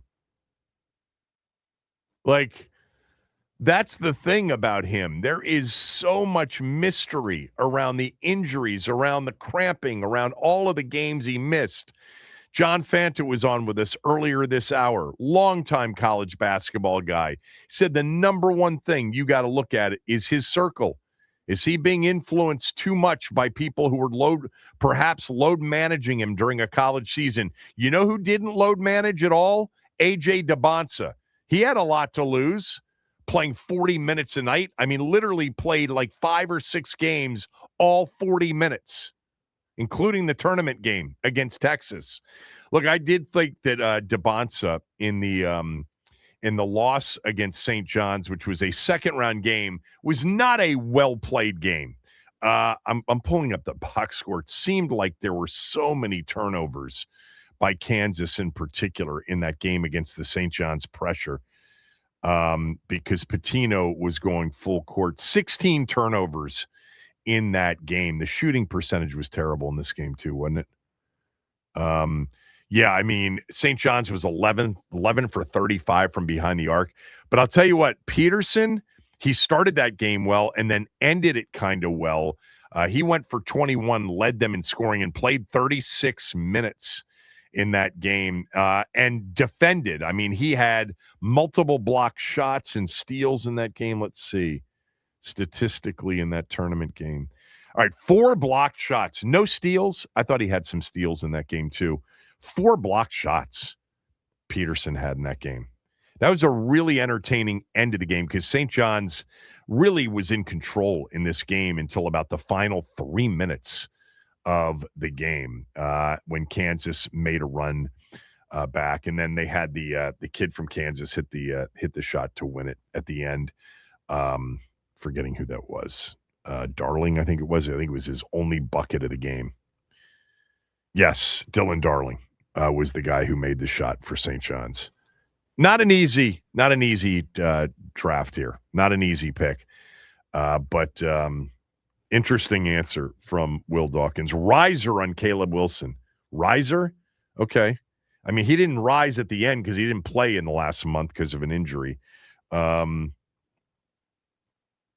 don't know if we learned anything. Fierce is pretty complimentary, though, especially for a guy that probably had the opposite, reputation among fans during this one college basketball season. All right, I've got a what do you got when we come back, an update on the NFL schedule if you haven't heard it. Some games are starting to get leaked out, and then Ben will join us at 12.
So early this morning, another game trickled out. Officially, the NBC announcement that the Cowboys will open up Sunday Night Football Week 1 against the Giants in the Meadowlands. That makes it now 6 out of the last 7 years the Cowboys have opened up in Week 1 in prime time. Last year against Philadelphia, they were in the first game of the year with Philly's kickoff Thursday night game as the defending champions. In 23, they were at the Giants on Sunday Night Football. In 22, they were at Tampa Sunday Night Football Week 1. 21, they opened the season at Tampa in the kickoff game after Tampa had won the Super Bowl the previous year. And in 20, they opened up at L.A. against the Rams on Sunday Night Football. 6 out of the last 7 years, the Cowboys in prime time. And if you go back over the last 10 years, it's 7 out of the last 10. They played the Giants now. This will be their third game against the Giants in 10 years on Sunday Night Football. I got this from Patrick. Patrick wrote, Kevin, I love the mock schedule. I had a thought about something that the NFL might consider and wanted to know if you think it's possible. We have a road game at Jacksonville this year. Could we play consecutive weeks in London, hosting 1 week and playing Jacksonville the next week? Yes, that's possible. I considered that for my mock schedule. I didn't mock it out that way, but Minnesota last year stayed over for 2 weeks. They played a game in Dublin against Pittsburgh, and then the following week they played the Browns in London. They don't love teams to stay over for that long, especially if the teams are using up a hosted game, but Jacksonville's going to do it this year. Minnesota last year had the benefit of both of those games were road games, so they didn't have to play true road games against Pittsburgh and Cleveland. That's the only reason I steered clear of it, is that would they take one of the road games of the 8 that they have and let Washington play it in a neutral site environment? I don't know. It's possible, though. Yeah, you could go against Jacksonville 1 week or hosting 1 week in London, and then the next game being in London against Jacksonville. It's possible. I didn't mock it out that way. I considered it, but I didn't mock it out that way. We'll see what happens. But more of these games will get leaked out over the next few days, including on Wednesday when all of the international games will be announced. And Washington will obviously have one of those. I had it mocked out for week 4 against Indianapolis, followed by a bye week. We'll see. Ben Standing next.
The weather's been spectacular during this May. I mean, we had some rain yesterday. Had a long drive back from New Jersey with traffic and heavy rain yesterday.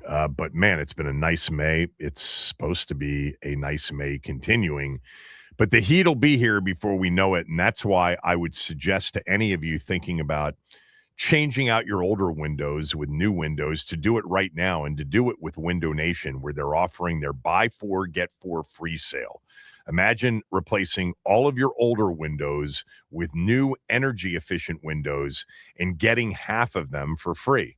Buy 4, get 4 free. For every 4 purchase, the next 4 are free. You're paying half price. You can even finance the purchase with no money down, no monthly payments, and no interest charged for 2 years. Don't wait to put an end to your window problems. Take care of it now before the heat arrives. Energy efficient windows keep your air conditioning bills down.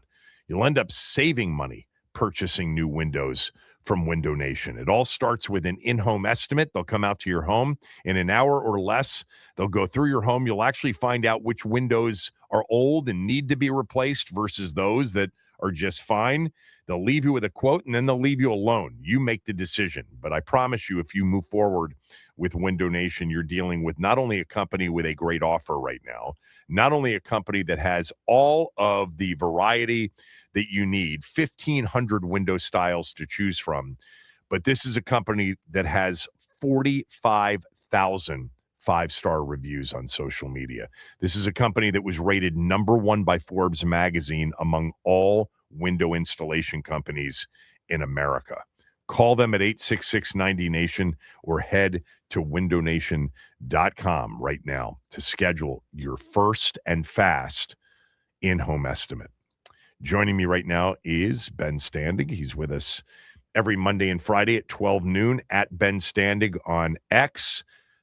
Don't forget that Ben has a Substack column.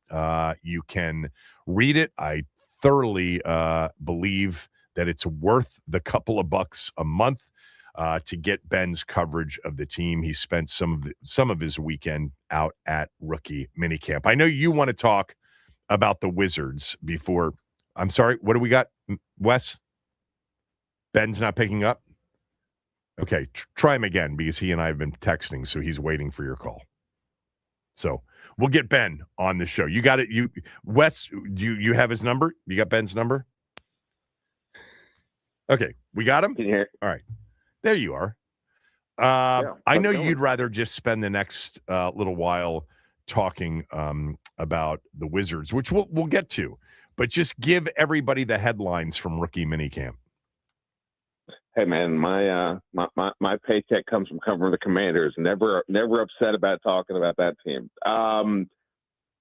Yeah, I mean, look, obviously, no, I'm being serious. Look, obviously, the PSA is nothing that happened out there is going to impact how I view the 2026 season, but it's a good first opportunity to see, with my own eyes, what these guys look like. And, obviously a lot of eyeballs on Sonny Styles.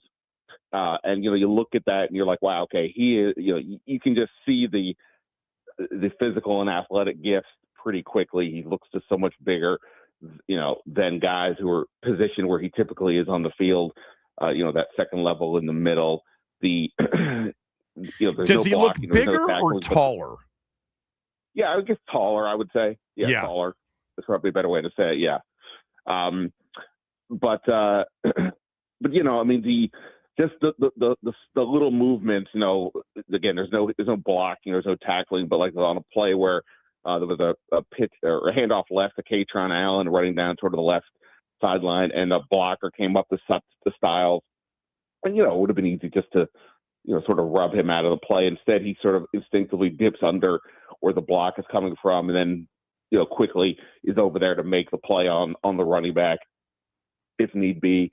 It was to the point in the passing game at times where it almost felt like the offensive game plan was to make sure that the pass went somewhere near Styles so he could make plays.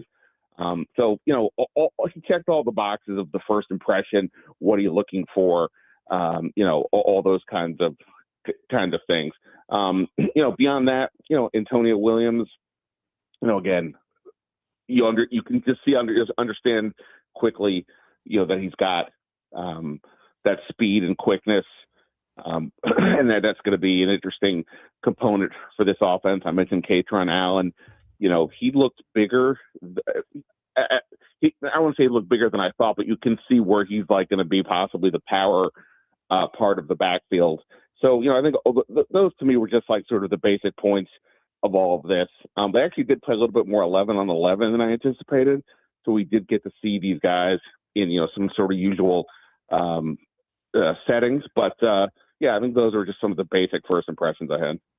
Well, so in the 11 on 11, I'm just curious, did the offense look different to you? Was there more under snap centers?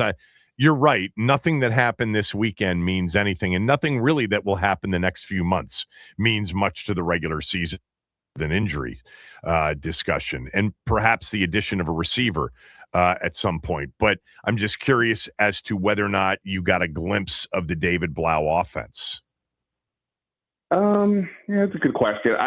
It's funny because I was watching so much of Sonny Styles. I'm trying to think. I don't know if we got too much of a glimpse. Obviously, right? I mean, you've got it's like of all the 45 players that were out there, there was only less than 10 that'll be still around come September. So I don't know if we got much of a glimpse of too much of anything. And two quarterbacks, one's a 7th round pick and one's an undrafted free agent from Johns Hopkins who's there on a rookie tryout. But so, it's hard to say that we saw too much there. I will say this is like not exactly to where you were going with, but as I said, there was a fair amount of 11s, I thought, and even some other drills that I thought was okay. It's interesting. It's a little bit more than I was expecting. And it did lead me to wonder, how much are we going to see a tougher set of practices coming up with the vets than we did a year ago? I mean, I'm never going to sit here and say, boy, those guys are lollygagging out there or anything like that. But at the same, and it's not about the players, it's just what the drills that they're being put through. But I think we all talked about last year that, hey, this didn't feel like this felt a little bit light for training camp and things like that. And now you have to wonder, as the season played out the way that it did, how much did that factor in? So Quinn again, specifically, Quinn specifically said to me when he was on a month and a half, 2 months ago, whenever it was, what is it, May 11th, probably like 2 months ago. He specifically said that we got to go back and look at, he said it's very hard to evaluate anything from this season other than did anything we do in the way we trained, in the way we practiced, in the way we, handled these injuries actually lead to more of them. And maybe that's part of it, the way they practiced. Yeah, no, for sure. When I did my player survey at the end of the year and asking things along the lines of like, what do you guys need to do to get back to 2024 level? And I'm not saying, I don't know if anybody specifically said that the practices weren't hard enough, but a lot of them did say that, from the jump, we all need to be, on the same page as far as putting in the work, putting in the time, being focused, being part of a group, things along those lines. So at least it was top of mind to a bunch of players as well about, hey, maybe we do need to change some things come practice time. And again, this is not, it's hard to extrapolate too much out of the rookie camp, but just the fact that they were doing a little bit more, it felt like to me and others who were there as well, that was interesting as it regards to what we may see going forward. I thought, and I read this from your column, not everybody's into this stuff, but we were talking about this on Thursday or Friday's show when we got the numbers for the rookies, and the jersey number that Sonny Styles chose was 52, which is not, I think people were expecting a single digit number. 0 is owned by Sanders still. 6 was his number before he became the big O player at Ohio State in his final season there. But what did he say about 52? Yeah, he said that he wasn't, well, like you said, he surprisingly wasn't into the single digits, 0, it wasn't an option, but that when he was in, I guess, the linebacker room meeting, and I guess on the walls, they have, I don't know if it's old jerseys, but some type of recognition of guys who came through before, Ken Harvey, London Fletcher, LeVar Arrington, the late Monty Coleman, and he of course noticed styles that all their numbers started with a 5, and then thinking about guys he grew up idolizing like Ray Lewis and Patrick Willis, they were 52, and so that ultimately led to him to say, yeah, let's go with the classics, let's go down that path. Of course, a lot of us were also like, well, somebody else wore that 52 recently. It was a first-round linebacker, but that aside, yeah, I mean, it totally get it. I was kind of hoping he'd somehow land on a single digit, just because I think that for a defensive player, it always looks pretty cool and it stands out. But obviously, it's hard to argue against a number like 52. Very much a classic linebacker number for sure. How'd the kicker do, Drew Stevens from Iowa? Yeah, I mean, it looked pretty good. Now, just to be clear, like from where we were standing, we typically are standing up on a hill right next to the building, and we're looking out towards the two fields, and he was on the far practice field. And because there was no net between the goalposts, like if you're watching from the side, you can't really see in or out. But I did walk over at one point to sort of stand closer to more behind where he was. To me, it just was like, okay, let's look at the whole process. Now, he's not out there with Tress Way and Tyler Ott to factor that in, but the whole motion looked very repeatable. It looked very smooth. Watching the distance of the ball, like no matter where he was kicking from, it didn't seem like the ball was landing like just over the crossbar. And he said he didn't go out probably beyond like 53 yards. It was a windy day. And obviously this isn't about prepping for week 1. This is just about kind of, starting the process of getting ready for everything that's to come. But I thought to me, he looked the part. And then more interestingly, when we finally got a chance to speak with him, look, the kicker is such a bizarre position. The mental strength you've got to have to be able to come out there these pressure spots and knowing, look, that the kicker is not responsible for 99% of what is happening in the game, but when he's out there, it is often the most important part of the game at the end. And you got to have a certain mentality. And he came across to me as very, I wouldn't say cocky at all, but very confident. And it was just the way he was talking about his process. He talked about how he landed with Washington. It was pretty matter of fact, like, hey, look, I didn't get drafted. It is what it is. So now what? And, I didn't have an obvious spot to go to right off the bat. And that, but then Washington jumped in, but so did the Bills and so did the Titans. But that Washington, seemed like a better fit. And he's like, well, why not the other one? And he's like, well, I mean, Buffalo's got a guy who already makes a ton of money at kicker. And, he was just very matter of fact about a lot of different aspects of it all. Even I was talking to him solo about just his, the fact that he was at Iowa. It felt like he must have had more pressure on him than any kicker in the country, knowing that offense is terrible. And he said that every time he went out to kick, whether it was the second quarter or the end of the game, if he doesn't make this kick, they may not score. So he talked about that. He was pretty. He basically kind of acknowledged there was some of that. Of course, he said, "Look, I view every kick I take as being pressure packed because obviously this is what I do." But I just liked his general demeanor and attitude. He wasn't shy, and I think you need that at that position because again, it's not always going to go perfect, and you're going to have to come out there. And oftentimes, the whole game is going to come down to you, and whatever's happened before, or whatever you're feeling, you got to push that aside. And he seemed to have the type of mentality that's going to allow him to do that. The team added a player today. Tell everybody who that was because you actually predicted it a few weeks ago. Yeah, they brought back Antonio Hamilton, veteran cornerback who they had brought in during last season.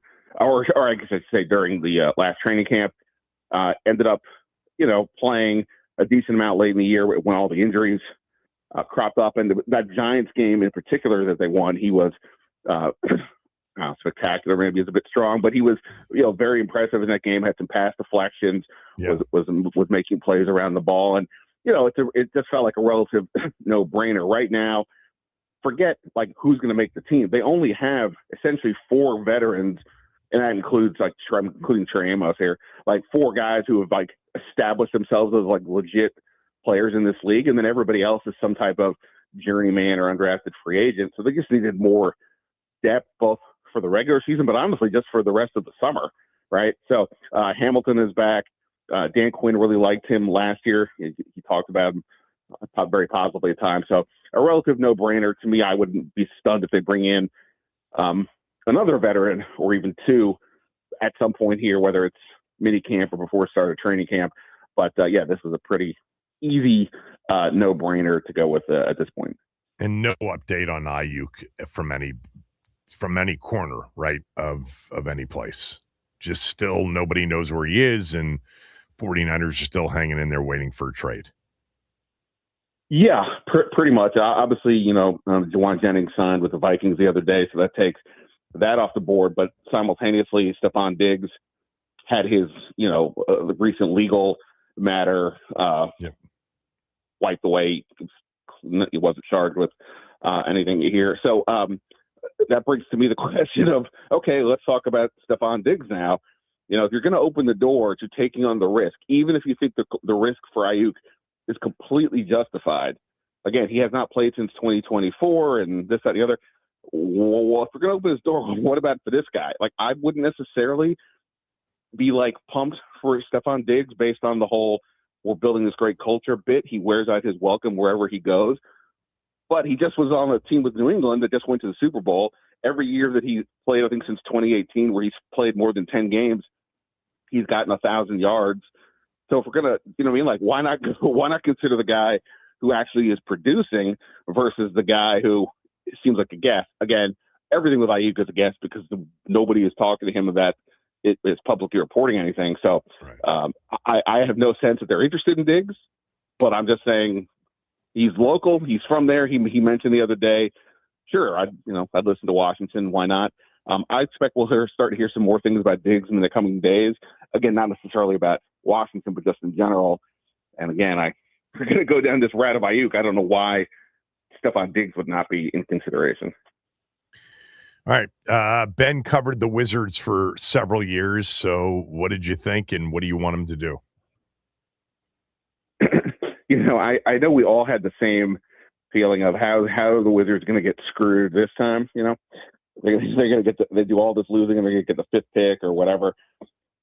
At the same time, they have done, it's been such a 180 in terms of the organizational direction that I actually felt fairly positive about them getting the first pick, as if karmically they would get rewarded for having tanked the right way. I know people view the whole tanking as awful and, how dare they, and they give up 83 to Bam and all these things. But this is how it works. This is how the real life works. You either accept it or you can live in your fantasy land where it's all equal and all the bad teams have the same access to all the other players, which is that's just nonsense.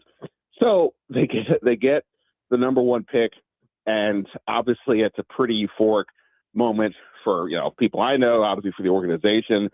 I don't know about AJ DeBonta based on his initial reaction, but I'm taking that as just the shock of the moment for the young man. Look, I don't know that I haven't. So I think we're going to play his initial reaction coming up in the next segment, but just real quickly, net it out. So it wasn't overly positive. Well, no, I mean he just looked very. It wasn't like a lot of smile. He was very stone faced, and obviously I don't know the kid, but people said that he's very businesslike, and I don't take anything out of it. I'm just saying he wasn't an all smiles. I don't know how many cavities he has because we didn't see his teeth. But anyway, look, I if you said to me right now, who would you take today? I would go with DeBonta. I mean, what he demonstrated last year as an alpha scorer. He was consistently putting up 20 plus points all season, and even late in the year when BYU's injuries kind of caught up to them, he still was the guy that was getting 30 points a game, even though the other team knew what was coming. Got 6'9", excellent physique.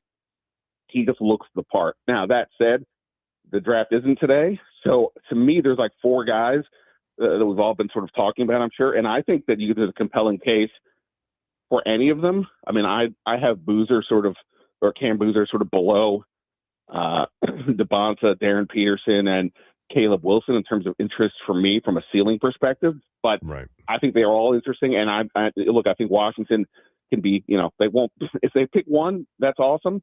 But if they decide, hey, you know what, we're down with two or three of these guys, can we maybe make a trade down? That could be interesting too. So, ultimately they have just a ton of options in a year in which that means something, because these guys at the top are considered all OB, really high ceilings. So I'm thrilled for those of us who were tasked with having to watch this team, or you were assigned as birth as a fan, and that curse has been long established. So pretty cool to get a guy to be in an opportunity to get a guy who could be a transformative player for a place that just has not had nearly enough of those. During one of the breaks, I was looking at if there's like an NBA draft value chart, like the Jimmy Johnson chart for the NFL. Like if they were to trade back, just say one spot, what would it be worth? It would actually be worth next year's first in terms of the point differential, at least on the charts that I looked at. So if, let's just say, Utah wanted to trade up one spot to, guarantee themselves of getting A.J. Dawkins, and the Wizards didn't care about who, they ended up with between, say, let's just say it's Peterson, Wilson, and Dawkins, they could actually extract a first rounder next year for that move, for the one spot move.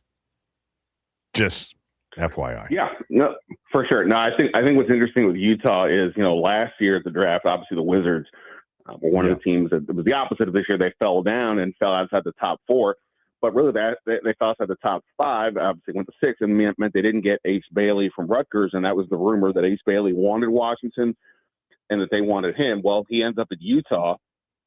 So, if Utah's like, hey, we like Dawkins. Dawkins has been in the state of Utah now for a few years. We know the kid. We think he's awesome. We'll give you, the second pick and Ace Bailey, and as like sort of the crux of the package. Like, again, if Washington was really all in on Ace Bailey, that would be interesting. Could that tempt them? But like I said, I mean, to me, Dawkins just looks the part. But the Darren Peterson buzz was so off the charts going into the year, then at the start of the year before got a little dicey because of he's missing games with some injuries and things like that. So, and then, Boozer, I don't know, I can't remember where you were at on him, but like, I totally get it. He could be a 2010 guy for his whole career, but I don't know. I don't see the upside that everybody is screaming about with him. And Wilson, his athleticism is just insane. And, you might be passing on the next electric big man, but Dawkins, boy, the package that somebody would have to offer me to move down right now would have to be a lot.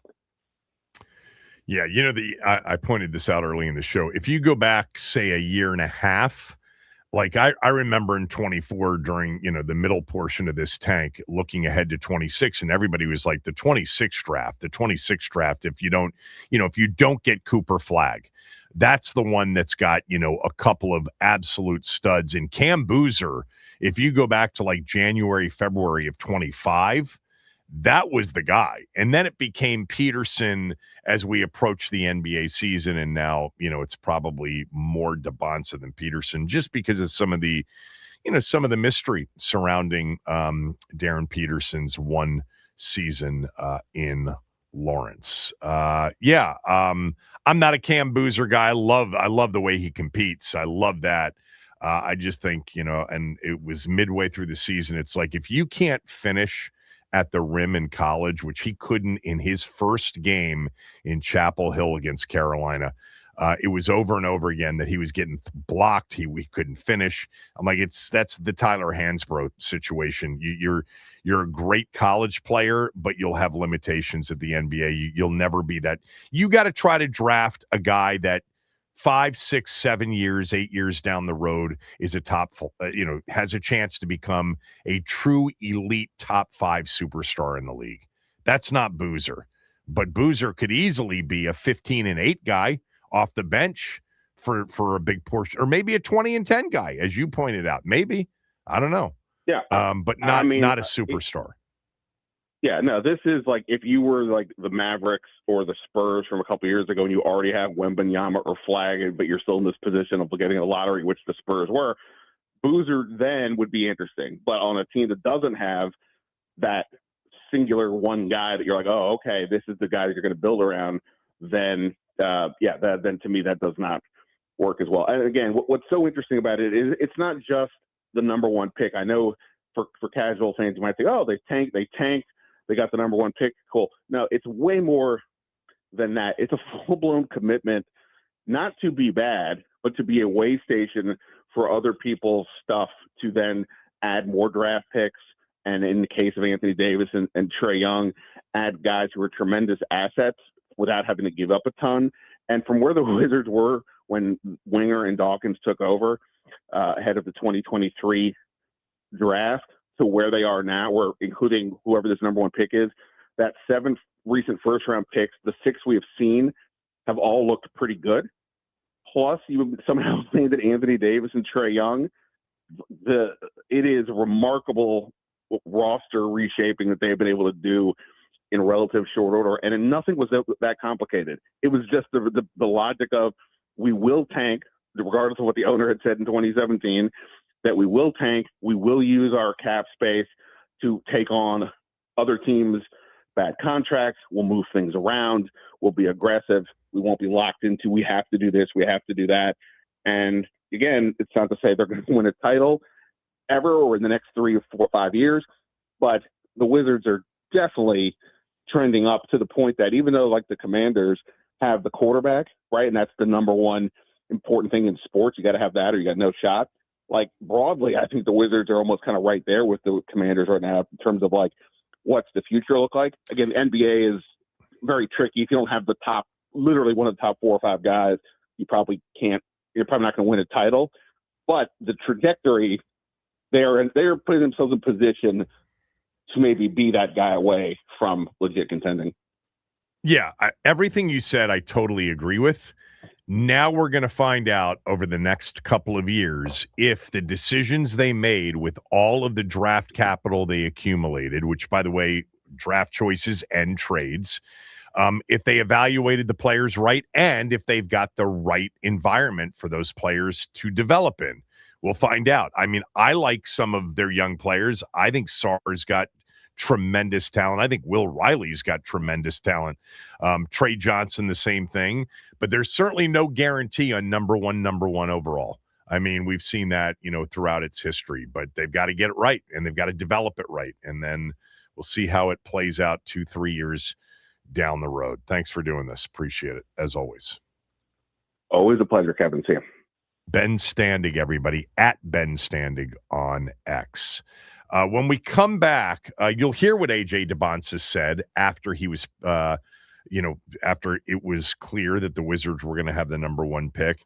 Also, Stephen A. weighed in this morning in very Stephen A. Fashion. Not thrilled for A.J. DeBonsa potentially heading to Washington. You'll hear that next as well.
So AJ Dawkins, the BYU perhaps number 1 overall pick in the June 26th draft, was in attendance at the draft lottery. So was Chase Hughes, our friend from Monumental Sports. And Chase Hughes had a chance to talk to him after the lottery concluded. Here's what he said, I guess, about being potentially the number 1 pick to Washington. All right, AJ, what was your reaction when the Wizards got the number 1 pick? Obviously I've been betting on myself for a little while to be a number 1 pick. How I want to fit into the team. I think I'm pretty versatile, adaptable, so I think I can play anywhere. It's very tense in this room. This is probably your first experience.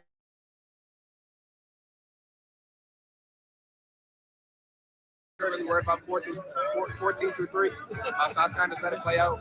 And then when all the guys sat there for the top 4, I was like, all right, yeah, it's kind of getting real. See what number 1 pick win. And what it would be like to potentially live. Yeah, so, I mean, I know a little bit. Jordan Brand Classic was there last year. So got to tour their facility a little bit. I know a couple of players. Trey Johnson played against that league. Who else on the team? I mean, I know.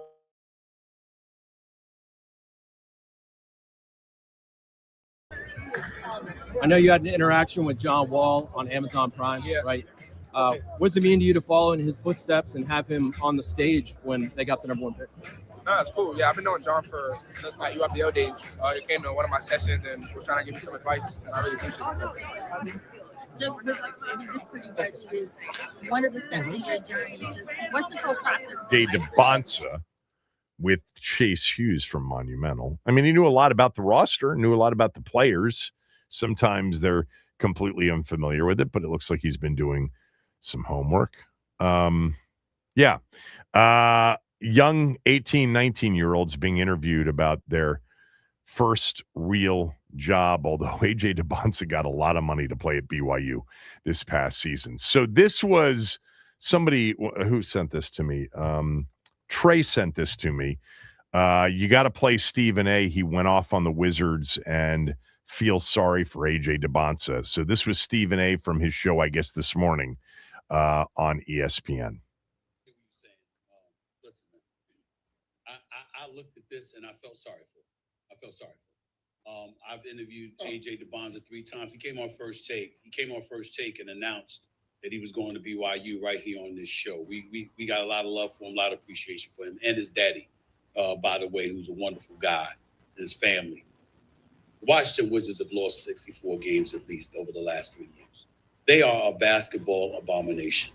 The only reason we don't take time to insult them more is because of the stench emanating out of the nation's capital for stuff other than basketball.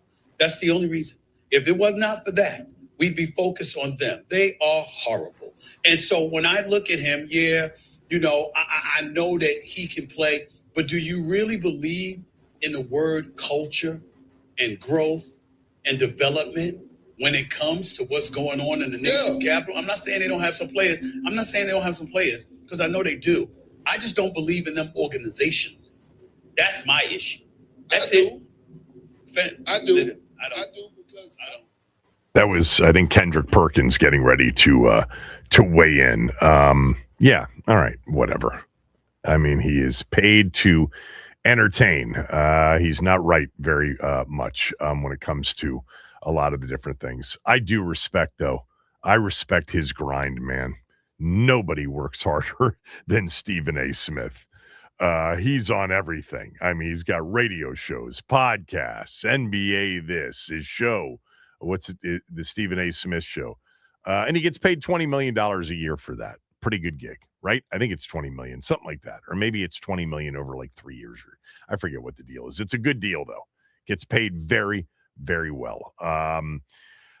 The organization, time will tell as to whether or not it's still an abomination. Obviously it was, and it has been.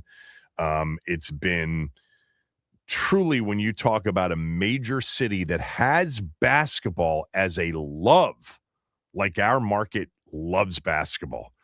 How long have I been talking about this on this show, that basketball is the number one sport when it comes to participation, involvement, absolute belief in our youth basketball or high school basketball.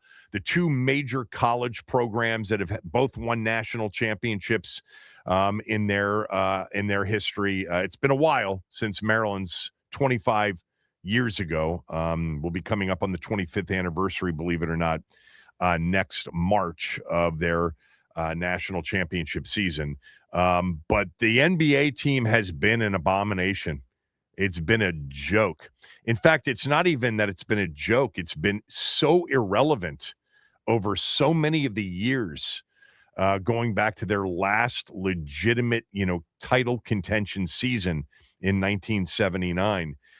They literally have not had a season in which they were perceived to be a title contender since 1979. They haven't won 50 games since 1979. You could put together the numbers in a way that would certainly reflect the Wizards have been the worst franchise over the last 47 years in the NBA. But when they finally committed to do what they've been doing for the last 3 seasons, that's a change organizationally. Ted didn't want to do it. Ted wanted to try to fight for that 8 seed. Be irrelevant, but at least try to generate revenue with a couple of, extra playoff games a year. When he committed finally to a group that would come in and do what they've done for the last 3 seasons, you're back in play. You're back in the having a chance. And yeah, there was the Gill era with Antoine and Karan. There was the John Wall, Bradley Beal era. I actually enjoyed that era more. I liked those seasons. They actually won playoff series, several of them, and had chances in 2 different seasons to make it to the Eastern Conference Finals. They were in a 7th and deciding game in 2017 against the Celtics. They were in a series a few years prior to that where they certainly had a chance if John Wall hadn't gotten hurt in their conference semifinal series with the Hawks to make it to the Eastern Conference Finals. I enjoyed those games. I enjoyed those teams. I thought especially the Randy Whitman teams were high IQ. They were tough. And you could see John and Brad growing together. And the fact that it was sort of homegrown and that they had drafted those 2 players and they were going to be the cornerstone of maybe a 10-year run of being in the playoffs every year. I prefer them to be in the playoffs versus not, even when they're not a championship contender, because it's a show, man. It's a show that starts in, mid-April, and continues through mid-June. And it is the focal point of the sports world, these NBA playoffs, because there's really nothing else going on after the NFL draft. And I enjoyed that, but there was never a real chance, and not enough people embraced it here locally. They've been the bottom feeder of the 4 teams in town for a long time, but they have a chance now with what they've been doing. They've added some really, really good young talent. I personally feel of the players that they've added over the years, I'm certainly intrigued with Sarr's potential. I mean, Alex Sarr is, a 7-foot guy that is a rim protector defensively. And at the offensive end, you can see the rising confidence and the rising ability. He's got a really good stroke. I think he can absolutely be a big-time stretch 4 or 5. I've been a big Keyshawn George fan from the jump. He was always the one that stood out to me. Love Trey Johnson. I think he was the guy that I wanted them to pick last year. He is a prolific shooter with unbelievable range. And the guy that I fell in love with last year, I wasn't necessarily expecting it, but Will Riley's got it 6'9" and still growing as a young person, just turned 20 years old. There is something there in watching Will Riley. Now, will we feel differently when they start to play real games? That's the thing that Dawkins and Winger wanted, after 3 years. They want 2026 to be a true developmental season in which these players are playing games against opponents that take them seriously. That helps their development versus playing against opponents that are coming in as if it's a night off. And then to be able to play games that have bearing on the standings And then what would be tremendous is this time next year. I mean, maybe it's a little bit much to ask that they're in the conference semifinals a year from now, but certainly, move the calendar back 2 weeks, in a year from late April, it'd be nice that they're in a best of 7, because that's real development, because the sport changes so much from the regular season, even when you're trying to win, to the postseason. So getting, George and Koulibaly and Sarr and Riley and Carrington and Trey Johnson and maybe AJ DeBonsa playoff experience in the spring/summer, probably more spring, of 2027 would be huge, huge. And to make that happen in the short term, Anthony Davis and Trae Young are going to have to be really good, because if they weren't on this team and you insert, 2 other veterans who aren't nearly as capable, or 2 other young players, they're not making the postseason next year. Next year would be another 20-something win season. But with them, you do have a chance to win 43, 44, 45 games. Have games matter. Be in a playoff series.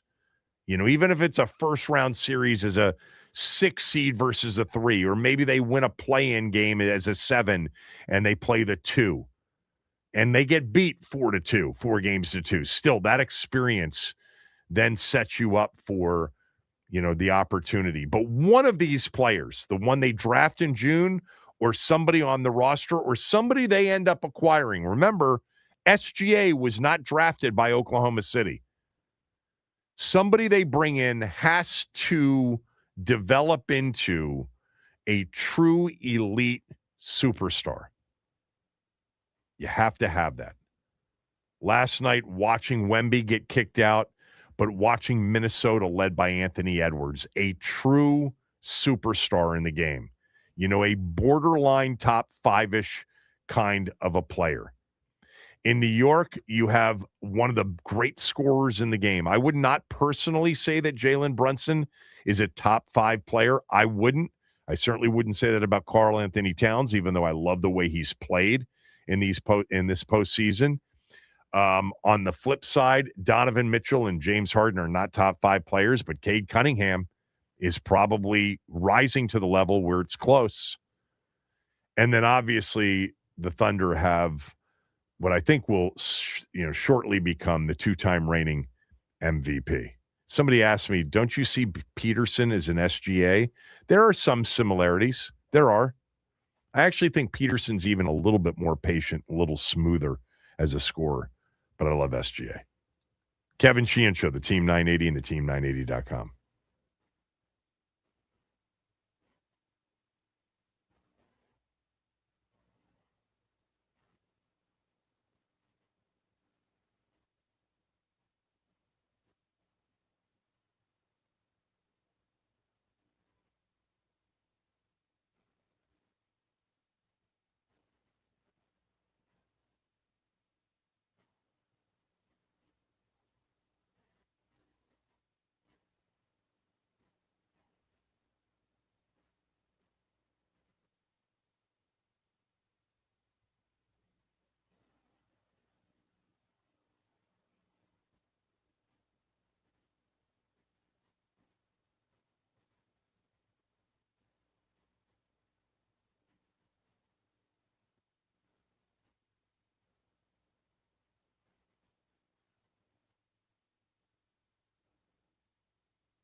So we mentioned earlier in the show that there has been one NFL Week 1 game dropped. Now, we know that the 49ers and the Rams are going to play in Australia on Thursday night, September 10th. And we know that the Seahawks will open up on Wednesday night, September 9th. But that the Cowboys at Giants is going to be the Sunday night, September 13, Week 1 primetime game. Somebody sent me something that said that this is true. I have not seen it confirmed anywhere by any of the places that I would look for it to be confirmed by. But if it's true, then I am right that on the date anyway with my mock draft, but that Washington is going to host in London Sunday, October 4th. So in week 4. That's what I had my mock. I had them playing the Colts. No team on that. But I don't know. It looks like it's true. I'm seeing something on CBSSports.com too that has Washington as the host team Sunday, October 4th in London, 9:30 a.m. Some have suggested that maybe they could stay there and play a game the following week against the Jags, and Washington does have a road game against Jacksonville scheduled. It's possible. Last year, Minnesota stayed over for 2 weeks as the road team in both of those games. Washington, if they face the Jags in a second consecutive London game, staying over there for 2 weeks would be the road team in that game. So they'd have one home game taken up. We know that will happen, and one road game taken up as well. We'll see. It does look like, by the way, according to like our guy John Oran to Puck News, there is going to be a Wednesday night Thanksgiving Eve game on Netflix. Big party night, Wednesday night, November 25th, Thanksgiving Eve. There will be a game that night, followed by, of course, the Thanksgiving Day triple header with the Lions and Cowboys as the host teams in the first 2 games. All right. Done for the day. Back tomorrow. Thanks to Wes. He did a great job today. And for Max, thanks to John Wall. Thanks to John Fanta. And thanks to Ben Standig. Chris Russell's up next.